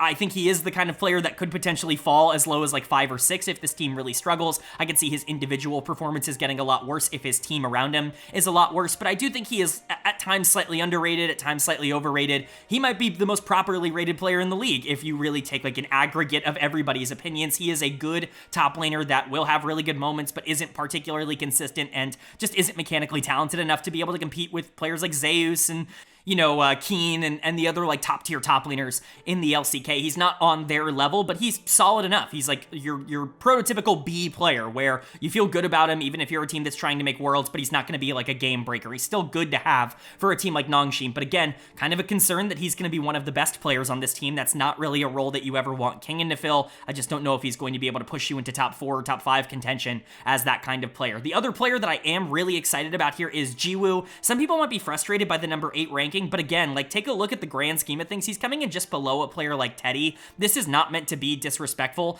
This is certainly not meant to be like, oh, you know, he's actually one of the worst AD carries in the league. He's a really good ADC with really high upside. He just has never really been given the chance to actually win games at the LCK level because the teammates surrounding him have not been good. But if there is a reason to be excited about having a player like Lehens on this team and having, you know, such a great primary facilitator, it's that we could potentially be seeing the breakout of Jiwoo. His mechanical ceiling is incredibly high, and he is aggressive enough. He has the aggressive tendencies and the mentality to be able to be a primary option on a team like this. He just has not really been given the opportunity to do so on a team that actually is trying or has the capability of trying to win. This is a big year for Jiwoo. If Lehens and Kingen are stable enough and they're playing through the bottom side of the map and they're playing to try to get Jiwoo into winning positions in the mid to late game, he could potentially be a big breakout star, and that is the way for Nongshim to be a top 5 or a top 6 team, is through him in the AD carry role. It's hard for me to predict that again, just because I think the middle of this map is a disaster and will be one of, if not the worst in the entire league. But if you're looking for a positive, it's that Lehens is a great creator, and his AD carry is actually really mechanically talented and has the ability to follow up on things like that. But let's get into the middle of the map, because this is really that $1 stake that I'm talking about, right? Gideon and Fisher as a mid-jungle duo, this is likely the worst in the entire league, the worst mid-jungle duo, and I think especially in the current meta, that's a problem. Like, you need to be able to skirmish and roam a lot in the early game, and if your jungle is bad, and if your mid laner is worse, that's a really, really bad recipe, and I really don't know how that's going to last. Fisher was, of course, brought over midway through last year back from the LPL. He had been in Edward Gaming system for what felt like forever, like 3 or 4 years as a youth player, and finally got his chance to play in the LPL. It had been such a long, like, awaited expectation for him to be a starting mid laner in the LPL for a big team coming out of T1 system, but he was horrific. One of the worst players in the LPL in the spring split, comes back over to the LCK for the first time in many years in the summer split, and while he still was bad for the most part, did show flashes of being playable. I just can't rank him anything other than the worst mid laner in the league until he proves otherwise, because his track record has just been so shit. He has, quite frankly, really coasted off of this like big prospect reputation for many years. He did not perform when he was playing for EDG's youth team. He did not perform at all when he was playing for EDG, and he still was kind of a net negative for Nongshim, even if he had more good performances for them than he did for EDG in the LPL over the course of last year. Until proven otherwise, this is a guy who does not deserve a starting spot in the LCK, and really has to cement himself as somebody that should be counted on, and especially with players like Lehens and Jiwoo and Kingen on this team, for you to be like pushing out easily the worst mid lane player in the LCK, the worst mid lane starter in the LCK, it just feels very disappointing, and we'll see if Fisher kind of proves me wrong, but he has shown absolutely nothing on tape to indicate that he is going to even be a below average mid laner at this level. I expect him to be the worst in the league. And then in the jungle, you did bring in Gideon. Like I said, kind of a late addition here. This looked like it was going to be Sylvie. Gideon is better than Sylvie, which I think is a positive. I think he definitely has more upside. Another player who played in the LPL for a little bit before coming back to the LCK last year on BRION. He was actually pretty good on BRION. I was not really a huge fan of his LPL tape. It was fine. Wasn't nearly as bad as what I just talked about with someone like Fisher, where he was getting dominated. It wasn't good. Like, he was a below average jungler in the LPL, but he wasn't getting obliterated, right? He had moments where he looked okay enough, and then he did get better when he was playing for Bro, got benched in summer because they wanted to bring in Gen.G, who's also a pretty good jungler. I would say, all things considered, very similar in skill set to Gideon, but, you know, he's hopefully someone that can continue to take positive steps forward. I'm not really expecting a lot out of him, but I don't have that same kind of negativity that I have with Fisher. I do think this is better than Sylvie, who has been given a lot of chances on Nongshim over the last 2 years to be a league average jungler, and he's never really gotten there. He was horrible in year 1. He definitely got better in year 2, but he still was mega inconsistent, and quite frankly, the end of the year was very depressing for him. He was not very good at the end of the summer split, and those are things you have to take into account. I think this team got better and more consistent bringing Gideon in, and perhaps that means that they're not going to be the worst jungle mid in the entire league, but it's not like Gideon is a game breaker, and it's certainly not like he has this like outstanding reputation of being consistent at a top level. Mid jungle should still be near the bottom of the league, especially because I think Fisher just won't cut it as a mid laner at the LCK level. But again, if you can get Jiwoo rolling, hopefully you can start to win games through the bottom side of the map with a stable top side and just ignore the losses in the middle of the map. Maybe Fisher can pull enough resources as quote-unquote weak link on this system to be able to allow someone like Jiwoo to power up and be able to win fights in the mid to late game alongside Lehens and Gideon and Kingen. That's why they come in number 7, because I, at the very least, think they have a win condition kind of similar to DRX in that respect, but Lehens is just better than any player that DRX has. But in that same way, they also have clear flaws, like all of the bottom teams do. I could see a world in which the middle of the map is just so bad that they're not able to win games. It honestly kind of reminds me of the Guangdong Freecs from last year, where the top side of the map was really good. You had Dudu, you had Cuz, and you had Bulldog, and you're looking at that core, and you're saying, that could be a core that easily makes top 5 or top 6 in the LCK, but then the bot lane was so bad that they just actually couldn't win games. It was holding them back to the point where I couldn't put them in the top 6. I think it's actually a really similar situation with Nongshim here, where the three-man core of King and Jiwoo and Lehens I think are solid, but jungle mid I think is just too bad for me to expect this team to be able to consistently beat anyone that actually has a good roster. But then moving on to the team I have third in Group Elder, and again, this is a pretty obvious one for me. We kind of go all 5 tiers here, if you will, when we talk about these teams. Coming in at number 6 in my power rankings, it is going to be KT Rolster. I very much think that they fall into this 3rd spot pretty handily. I don't quite think that they are on the level on paper of the top 2 teams in the region, and I'll kind of get to that. People are going to get real mad at the BDD ranking. If my offseason grades video is anything to talk about, people want him top 2, top 3, but again, we have to get into the conversation surrounding that. And I also think that they are significantly better than any team in the bottom 4. They are clearly a top 6 team on paper. There are just some things that I'm not sure are going to translate as efficiently as maybe you would want in year 1, or at least on day 1. Perhaps they could get better as the year goes along, but let's go ahead and talk about it. Their lineup is looking like perfect in the top lane, Cuz in the jungle, BDD in the mid lane, Dekdom at AD carry, and Wei at support. We have to start with the BDD conversation because I know I'm probably already getting a ton of comments about how disrespectful it is that I have BDD at 5 and not at 2 or at 3 or somewhere around there. I'm going to be very, very clear here. BDD was a top 2 mid laner for the last month and a half, I would say, of last year. Like going into the playoffs, he was excellent in their playoff run. He almost got this team to the World Championships. He was super good in clutch moments for this team, but you look at most of his 2024 and he would have been lucky to be ranked number 5. Like, that is honestly just the truth of it. I talked about it a ton in the weekly recaps of this channel. First of all, he was horrendous in spring. Like, there really is no other way to say it. He was the weak link of that team in the spring split. He was losing lane super consistently. His stats kind of back that up, but the eye test was really clear on that, where he just didn't have the same kind of pressure. It felt like another odd year for BDD, kind of similar to his year on Nongshim a couple of years ago, 2023, before the bounce back. It just felt like things weren't all there mentally. Summer got better and better and better, and he kind of was on the uptick, and by the middle of summer, he started being an above-average mid laner again, where he was contributing a lot to the team's success, and then, of course, by the end of summer, he was playing like the MVP. He was playing like the best player in the entire league, and that's really good progression and progress to see, but the problem with ranking mid laners in the LCK is that there are a lot of freaking good ones, right? Like, spoiler alert, he comes in just below Zeka and Showmaker, and, like, are you gonna tell me that he's definitely better than Zeka and Showmaker? Like, if you want BDD at 3, I totally feel for that. Hell, if you want BDD at 2, like, he's been better than Faker, I would say, in the regular season over the past couple of years, but, at the end of the day, I have to kind of go off of what my expectations are, and in terms of consistency, he's going to come down to number 5 for me. I just don't think there is that big of a difference between number 2 and number 5. I cannot stress that enough. Top 5 in terms of mid laners in the LCK are all borderline top 15 players in the entire world, regardless of position. That's just how stacked this position is. Being number 5 in the LCK mid lane ranking is better than being number 2 or 3 in basically any other position in the entire world in any league. That's just where we're at. BDD is a very good player. Of course, he defaults more to late game team fighting and to more, I don't want to say control mages, but obviously things like Azir come to mind when you think of BDD. Orianna comes to mind when you think of BDD. He can play assassins. He's good enough to be able to play whatever you need him to play, but he still is going to be the primary win condition for this team moving forward, if not even more so than last year, now that you're losing players like Pioshik and Deft, who were so flippy for a majority of last year. So still really like BDD. I think he's going to be fine moving into this year, but because of the inconsistency throughout a lot of last year, I just have him slightly below, players like Zeka and Showmaker, who I think have very similar grades. Again, if you wanted him above them, totally fine. Like, if you've already yelled at me in the comment section, I understand, but I hope you can understand where I'm coming from in that regard. The reason that I think BDD is going to do well here is I actually really like him and Cuz as a duo. I think they've always played really well together when they've had the opportunity to play together.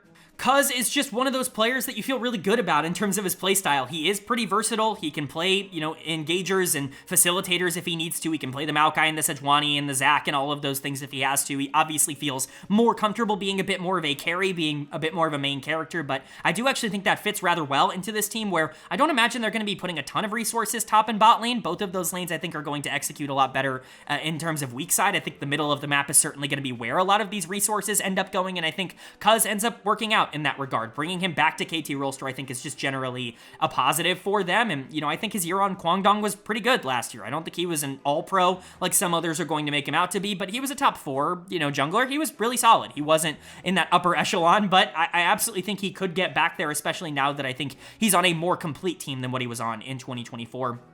And then you've got Perfect returning here on the top side. I'm a Perfect defender. I actually think he was fine last year. I know some people are a little bit lower on him in terms of what he showed at the LCK level, but I was really high on him coming out of the Challengers League, and quite frankly, from what I expected in year 1, he was exactly what I thought he was going to be. He was an average top laner at this level, which I want to remind you guys is not easy to do. Top lane, first of all, is a very difficult role to be competitive in the LCK, but also the jump from the Challengers League to the LCK is ginormous. We've seen so many good prospects really struggle in that regard. I think Perfect was better than someone like Lucid throughout a lot of spring, even if he was probably a little less impressive than someone like Lucid throughout a lot of summer. I think he was fine. He won quite a few laning phases. He won quite a few games for this team. He wasn't always consistent. He wasn't perfect, pun again entirely intended, but you know, he showed a lot of promise, and I think the mechanical ceiling is still absolutely there. He showed all that in the LCK. I think more time at this level just means that he's going to get even better. If he grew to be like a top 3, top 4 top laner by the end of this year,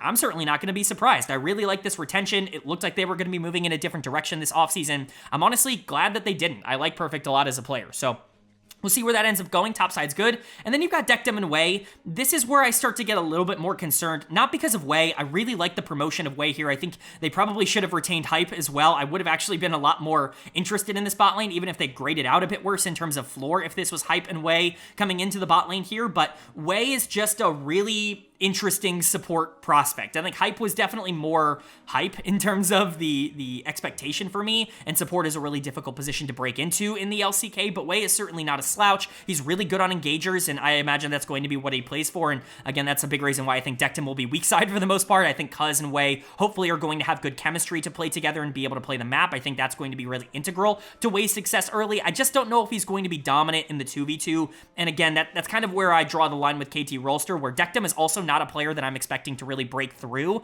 in the 2v2. Now, I've been a big Dectum defender over the course of his career. I was a huge Dectum defender when he was on Damwon in some previous years because I thought his Nongshim tape was really good, and I think he got too much hate, you know, was scapegoated a little bit too much on a Damwon team that just couldn't really figure out where they wanted to put a lot of their resources. And then, of course, he goes over to DRX. Things completely fall apart there. He gets benched, I think because he had wrist issues originally, but he stays on the bench throughout all of Summer Split and ends up playing in the Challengers League, completely destroying the Challengers League, clearly proving that he deserved to be in the LCK, and that once again, he was scapegoated for a team that just wasn't performing well. He goes over to the LPL and is one of the surprisingly, like above average bot lanes in the LPL last year. You know, FPX was actually really competitive, and he was the #1 lane that they chose to play through on FPX last year, him and Life in the bot lane. Life was a bigger part of that, I would say, than Dectum, but he was super consistent as a late game carry for that team. We just kind of know what he is. He's an above average AD carry, not a particular, like he's the king of the AD carry role, where you know that you're going to get good performances out of him, especially if the rest of the team is doing well. You don't want him being a primary option on a team that actually wants to compete to go to Worlds. He just doesn't really have that kind of mechanical ceiling, but he's a really solid player, and you're more than happy having him as a second or a third option as an AD carry on a team like this, and I think that does fit, right? BDD is going to be the primary option. Cuz is likely going to be the secondary option as a carry, but perhaps Perfect could grow into that secondary option on the top side of the map, allowing Dectum to play weak side and just be super consistent in team fights. I think that's the dream for KT Rolster. My only concern here is that BDD kind of has to be an MVP caliber player in order for them to make top 4. Very realistic for it to happen. I think it's, you know, definitely within the cards for KT Rolster to be a top 4 like Worlds caliber team this year, because BDD can play like an MVP, and I think it would be crazy to say that that's like out of the realm of possibility, but I think he's going to have to be that in order for this team to be near top 4, because I don't think Perfect or Cuz or Dectum or Wei are going to be like first or second team all-pro caliber players. I just am not really projecting that out of KT this year, and so a lot of responsibility is going to be on BDD to clean up a lot of those inconsistencies and essentially play like he did at the end of last year throughout the entirety of the year. It's, again, super possible, and I would not be surprised at all if KT was a top 3, top 4 team. I'm certainly not trying to say that they are closer to 7 than they are to 4 or 3. They are much closer to 3 or 4 in the power rankings than they are to 7. I think that I want to make abundantly clear, but I do think quite a few things have to go right for them that I'm just not quite as worried about for the teams at number 4 or number 5, for example, in the power rankings. But that brings us to the second place team for me from Group Elder, and this one should also be obvious. Again, the order, not particularly controversial here, I don't think. It's going to be Dplus KIA for me. They come in at number 4 in my power rankings. They are very much, clearly, I would say, outside of the top 3. Top 3 feel pretty locked in for me in terms of expectations. Not that that is a particularly hot take. It feels like the 3 best teams, and then, you know, I would say the 3 good teams, and then kind of everybody else in the bottom 4. That kind of feels like the tiering system, I would say, in the LCK going in to 2025, but DK right now for me is at the top of the rest of that cluster of like, you know, the DN Freecs or KT Rolster, like those good teams that probably should be top 6 that expect to be able to compete to make Worlds. I think DK is probably the one that I feel the best about, or certainly is the most consistent across the board of all of those teams. That doesn't mean I think that they are perfect though, and they have a couple of things that I am actually concerned about. So let's go ahead and get into it. Their lineup is looking like Siwoo in the top lane, Lucid in the jungle, Showmaker in the mid lane, aiming at AD carry, and Barrel at support. There really is no way for me to talk about DK without addressing the fact that I have very different opinions from what seems like the majority of the LCK community on this team, whether it comes to being higher on players than most of the community or lower on players than most of the community. I feel like I'm higher on Showmaker at this point than everybody else is. I think the last 2 years have really proven that he's been given a lot of crap on this team, and has really not been given an opportunity to really shine. But when he has had the opportunity to be the primary playmaker, the primary facilitator, when he is, you know, kind of locked in mentally, he still is one of the best mid laners in the entire world. I think he has proven that over and over again. Some people are going to see it as completely blasphemous that he is ahead of BDD. Don't take that as me being lower on BDD, even if I am a little bit lower than maybe public consensus on BDD. I'm just really high on Showmaker. Like, I really just value what Showmaker has brought to this team over the last 2 years. I do not think they would have made Worlds either of the last 2 years if Showmaker had not been a borderline top 10 player in the world in both of those years. I really do think that was the difference between this team being top 4 and being like a 5th or the 6th best team in the league. He really has been that consistent. The player I've compared him to the most for LPL fans out there is Rookie. I think that they've actually had very similar arcs over the past couple of years where both of them have been, you know, kind of forced into these primary carry roles where I think they would feel really good if they had a super strong secondary carry. Rookie obviously has that now over in the LPL on Invictus Gaming. Showmaker's still probably going to have to be the primary option, I would say, on DK in terms of winning games consistently, especially in the early game where the rest of this team is quite passive, but he is more than up to that challenge. He's just a bit inconsistent. He's not going to be perfect from a game in, game out perspective, just as someone like Rookie isn't perfect from a game in, game out perspective. He's going to have a couple of bad weeks here and there, but for the most part, definitely a positive. And I don't want anyone looking at Showmaker being, you know, top 4 and saying, oh, he dislikes his play. I'm super high on Showmaker. Again, all 5 of the top 5 mid laners in the LCK are top 15 players in the world. I think that that is a pretty clear thing to say. But that's kind of where the positives, I don't want to say end in terms of, you know, going against expectations. I'm much higher on Showmaker than, you know, the average analyst or the LCK fan. I'm much lower on this bot lane than I think the average analyst or the LCK fan, and I've gotten so much shit in the comment sections for it. I'm not going to change my opinion on Aiming just because all of the comments tell me that I'm wrong. At this point, Aiming has proven who he is as a player. He is somebody who is not going to do anything for the first 15 minutes of the game. He's going to be entirely average as a laner. He's going to sit there and kind of hope that his team puts him in good positions, and then he's going to do well in late game team fights so long as he's playing from neutral. He's a lot closer to being Teddy than he is to being Viper, and I get that the stats look great. I get that when you look at the numbers that he puts up that you start to think like, oh, is this guy actually an elite AD carry?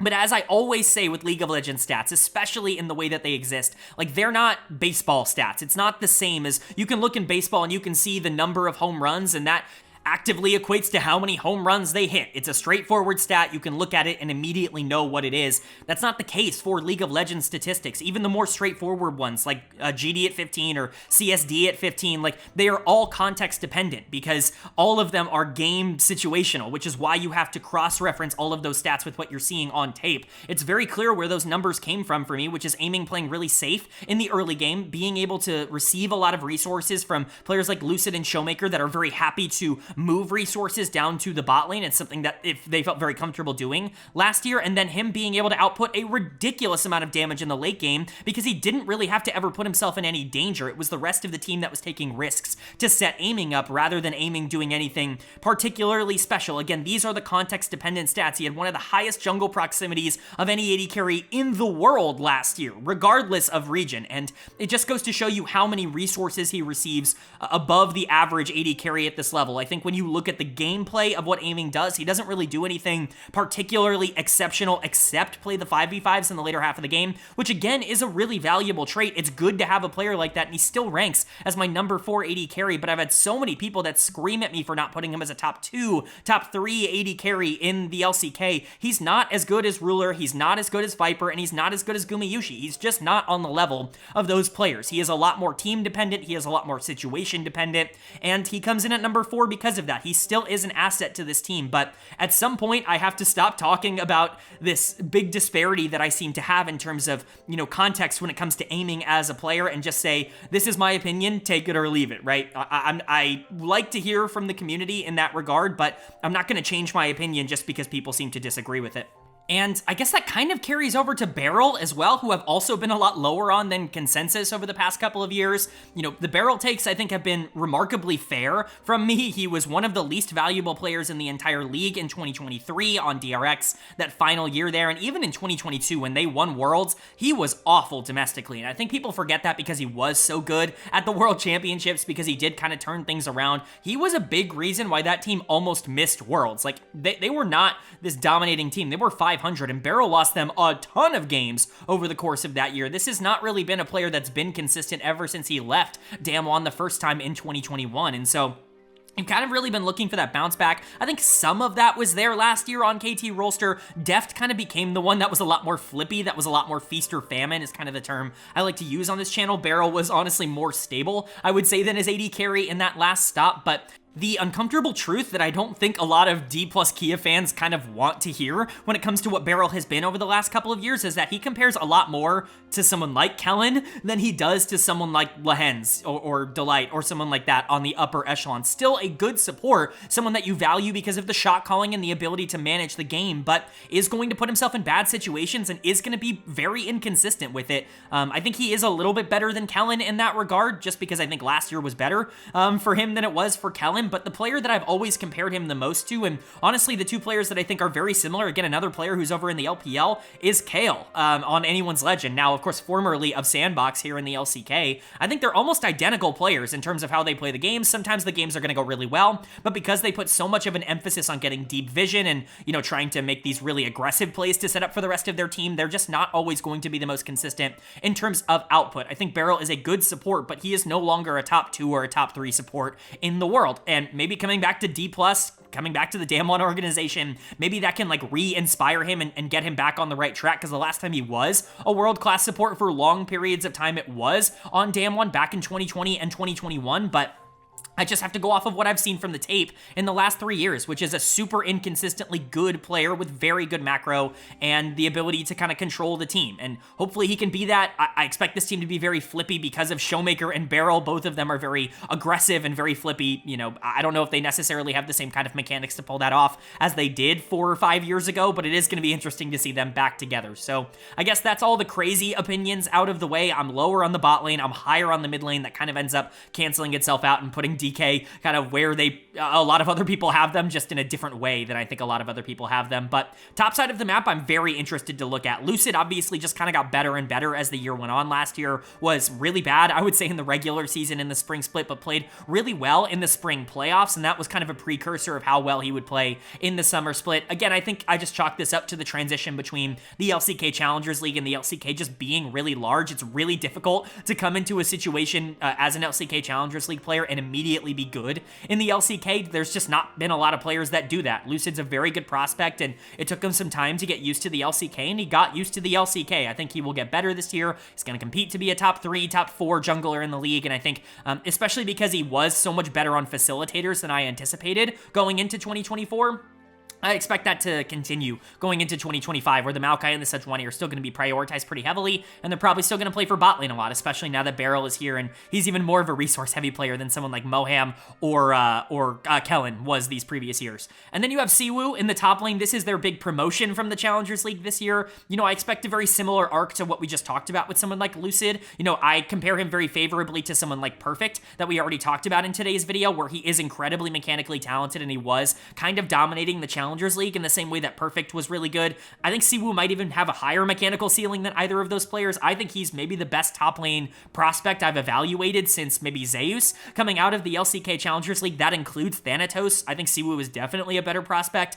than someone like Thanatos, but again, it's just really difficult to project somebody coming in to that role and immediately being a huge difference maker, immediately being a top 4 or a top 5 player, because there are just so many good top laners. You know, Perfect came in at number 7, and he has a full year extra of experience over Siwoo. It just kind of is what it is. I expect him to have his lumps, but his mechanical ceiling is ridiculously high, and I love the decision to promote him to this team because I think he gives you another player that you could potentially play for by the end of the year to allow you even more flexibility if Lucid is going to be that facilitator. So again, overall, I like DK. I don't really think they have like a game breaker in the same way that I don't think KT had a game breaker. I think they, compare rather similarly to someone like KT Rolster or to the DN Freecs, all of these teams that are very good everywhere but don't necessarily have a guaranteed star. BDD, I think, could become that showmaker. I think on this team could become that, there's a chance that Aiming ends up producing very similar stats if he's given similar resources to what he did last year, but we'll see if he can take that leap and start being aggressive in the early game, kind of similar to what he was in 2023 on KT Rolster, rather than what he was last year, which, again, was just somebody who let the rest of the game kind of dictate how he ended up playing it, rather than controlling the fate of the game like a really good AD carry would. Lucid could take that next big step and maybe see who's even better day one than I'm anticipating. There are ways for this team to overperform expectations, and especially if one of the top three end up, for some reason, like underperforming, like if T1 just has a bad regular season again, or something like that, I could see a circumstance where DK could be a top three team just purely based off of the fact that I think they have a lot of good players around the map, but they are not comparing as a, world's contender, in my opinion, or a world's, favorite, in my opinion, in the same way that the best teams in the LCK are. But that's going to bring us to our final team of the video and my number one team in my personal power rankings. And I honestly don't know how you could go in any other direction with the rosters that have been put together. It's Gen.G coming in at number one. Of course, you knew that. You probably knew that going into the video. I think most people are going to have Gen.G as the number one team going into this year because this is a team that absolutely dominated domestically in the LCK last year. And you can make the argument that they maybe even got better in the offseason. I want to make this clear. A lot of people are going to go Choky, haha, Choky. I'm sure, there's one guy who loves doing it in my comment section. I'm sure he's already posted his comment because Chovy's coming in at number one, but let's make this abundantly clear. This is not an international ranking. I'm not ranking what they're going to do at MSI. I'm not ranking what they're going to do at Worlds. I'm ranking what they're going to do in the LCK Cup in the Winter Split, and I project that this will be the best team in the LCK Cup in the Winter Split because Chovy is on pace to be the single greatest domestic LCK player of all time. And so,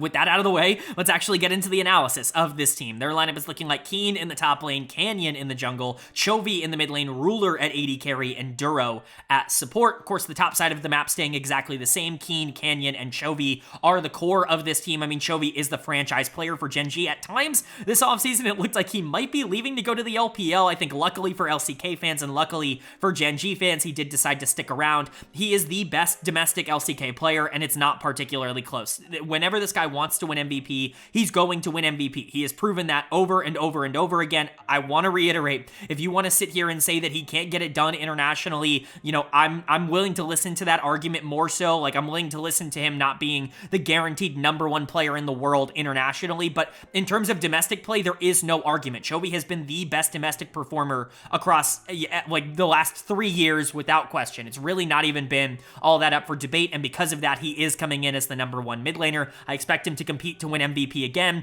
The real thing that's impressed me again about Chovy domestically is that he has expanded his game so much. You obviously hear so much about how he is a selfish player, about how he'll sacrifice his team's success in order to go catch a wave or to increase his CS numbers that don't actually influence the game. That version of Chovy was gone in 2023. That is an old narrative. I do understand where that's coming from because when he really rose to popularity, that was kind of what he was as a player. He was somebody who felt so much of a burden to hard carry games for his team because that's clearly what he did in solo queue, that he felt he needed to keep getting resources over and over again to the detriment of his team's actual win success rate. But that is just not who Chovy has been over the last 2 years. In 2023 and 2024, he's become a lot more versatile as a player. He's actually been one of the best roaming mid laners in the entire world over the past couple of years, giving up resources in the mid lane to make sure that his jungle or his AD carry are in really good spots to succeed. It's something he's clearly worked a lot at, and I think really the only times where that like negative mentality where he feels like he has to solo hard carry games comes back out is when everyone else on the team is losing, which just happens so rarely with Gen.G that you never really see that version of Chovy, especially domestically anymore. And so, that version of Chovy that's number one and winning back-to-back-to-back MVPs or whatever, he's still here. I mean, he won both MVPs last year and it wasn't particularly close. And so, yeah, he's coming in as my number one mid laner. You also probably have the #1 jungler in the world at the current moment right now in Canyon. I mean, what else is there to say about Canyon? Again, another player who kind of has this reputation of being more one-dimensional that I think he's done a really good job to get rid of over the past couple of years. He was not always very good at facilitators and tanks and engage champions. He was always a lot more comfortable, of course, on carries, very similar to another star player in Kanavi in that regard, but he has done a really good job to try and expand that pool. Now, he's still not perfect. He's still not the kind of player that I think is ever going to be, like, great on Maokai or Sejuani, but he's gotten to the point where he's league average on those champions, and he's so far above average on carries. Like, he's easily the best player in the world, full stop, on, you know, more aggressive jungle picks, that he does still come in as the #1 jungler because that's the kind of output that you're going to get from Canyon. He had a complete career resurgence, in my opinion, last year after really struggling the last 2 years on DK, at least in terms of his own expectations. He was fine on DK. He was above average jungler both of those years, but he wasn't a superstar. He was a superstar again. He was the best jungler in the world last year in terms of production, and so he's going to get ranked as such. And then, of course, Keen was easily the best top laner in the LCK last year, completely obliterated every single laning phase, and in terms of consistency, he's like the perfect mixture of both Doran and Zeus that we've talked about earlier in this video, where you know in the big moments he's going to be able to step up like he did last year and really, you know, kind of carry his team in pivotal moments like Zeus is able to do, but he has that consistency in the regular season that you really value out of Doran. The mechanical ceiling is crazy high. Keen is on pace to be the best top laner in the LCK's history. Like, he's certainly in that conversation already, and, you know, another great year where he's easily the best top laner in the world, like, that would absolutely start to cement him in that conversation, so you're not worried about the top side at all. And then you arguably got better in the AD carry role going into this year. You swap out Pays, who goes over to the LPL for Ruler. I love Pays. I think he is underrated as a player. I think people talk too much about the fact that he's in a good situation, regardless of, you know, the fact that he actually wasn't given as many resources as maybe a player like Aiming was on Dplus KIA. He just had other lanes that were winning, and he was doing a lot to actively win on his own as well. But Ruler is just better than him. Ruler, at his best, is the best AD carry in the world. Weird situation last year with Ruler where he was supposed to be on a good team, but so many players on that JDG team underperformed, like Yagao and like Missing, that just weren't playing particularly well, that he had to try to hard carry them to Worlds. He gave his absolute best performance he possibly could to get that team to the World Championships, and they just couldn't do it. Some people might see this ranking and say, how can you put him above a player like Viper? But to me, Ruler is the best AD carry in the world until he's proven that he loses with actual good talent around him, until he's proven that he is the reason that a team doesn't finish top 1 or top 2 in the league. The reason JDG lost a lot of games last year was not because of Ruler, and that's why he still comes in as #1 for me. I expect him to be an MVP frontrunner throughout this year, and again, I think you just got maybe the most consistent AD carry in the entire world. And then really the only question mark, I would say, for Gen.G throughout all of this team composition is Duro in the support position. And if you followed the channel last year at all, especially down the stretch of the summer split, man, was I high on Duro. I actually think this is a phenomenal signing for Gen.G because this is the kind of support that can just randomly become the best support in the world. It reminds me so much of them signing Delight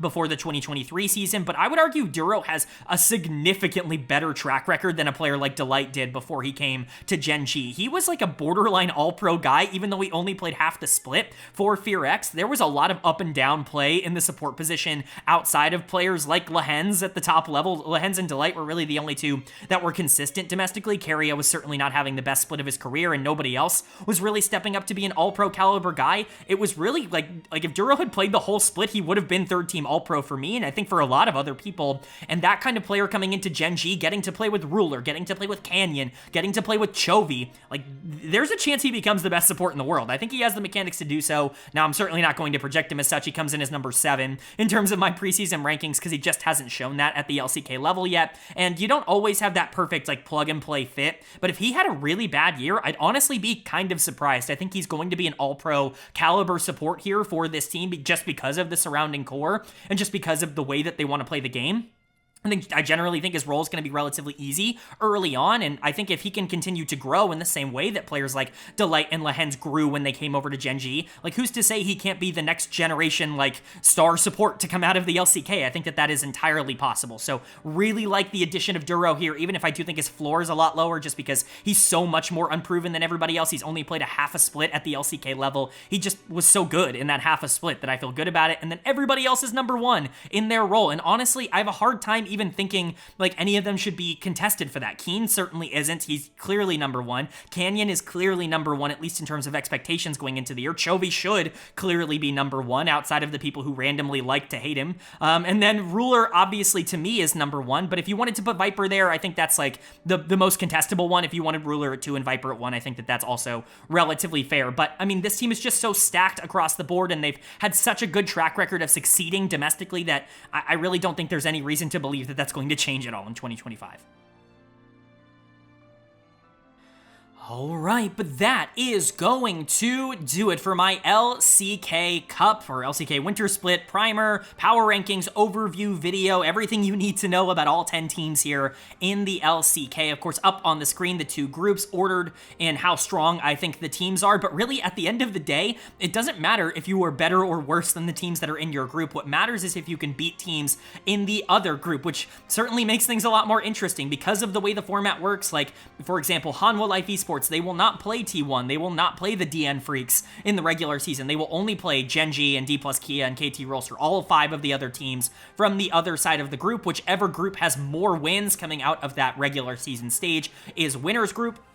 Top 3 teams from winner's group move on. And so, to me, when you do the math on this, unfortunately, because I think the best team in the league is in Group Elder, which means I expect them to go 5-0 in terms of their series, and because I think the 2 worst teams are in Group BRION, both OK BRION and FearX, I think, have the chance to go 0-5, I think you're looking at a situation where Elder would have to do a lot wrong in order to be the loser group, and it's more likely that Elder is the winner's group, even though I think BRION is probably deeper in terms of how things end up going. Like, HLE and T1 are both better than DK, and I would expect them to win both. What needs to go right for BRION is that one of Hanwha Life or T1 probably needs to beat Gen.G, or generally speaking, Gen.G has to lose a series, and then also OK BRION and FearX have to win a series. Both of those things kind of have to work. Alternatively, you know, like someone like DN Freecs or OK BRION or FearX could beat Dplus KIA, and then all of a sudden that becomes, you know, another out for them. But a lot of things have to go right. Gen.G has to be bad. BRION or FearX have to be better than I'm expecting, and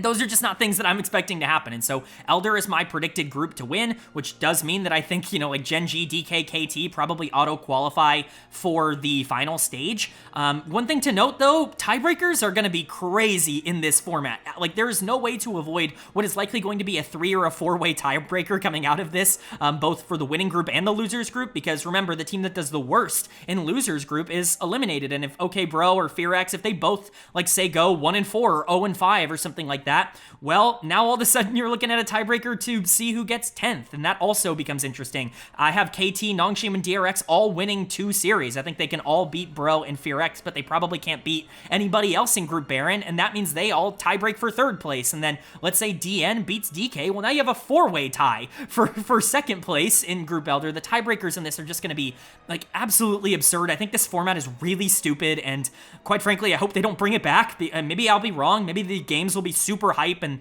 you know, everything will be really interesting, but it's just so convoluted. Like, there's so much to think about, and it's likely to turn out to be so confusing at the end of it anyways that, you know, you don't really know how it's going to happen. But that's my prediction. I think Group Elder will be the winner's group. I think Group BRION will be the loser's group, which means that, you know, T1's going to be in the same boat as, like, DRX by the end of the first stage. This stage is just so strange. It's just very odd, but that's my prediction. Let me know what you agree with and what you disagree with down in the comments. If you enjoyed this video, if you're almost 2 hours into a video like this, it really would mean a lot to me if you hit that like button. It really, really does let me know you guys are enjoying the content, and it does help grow the channel, which is always very appreciative.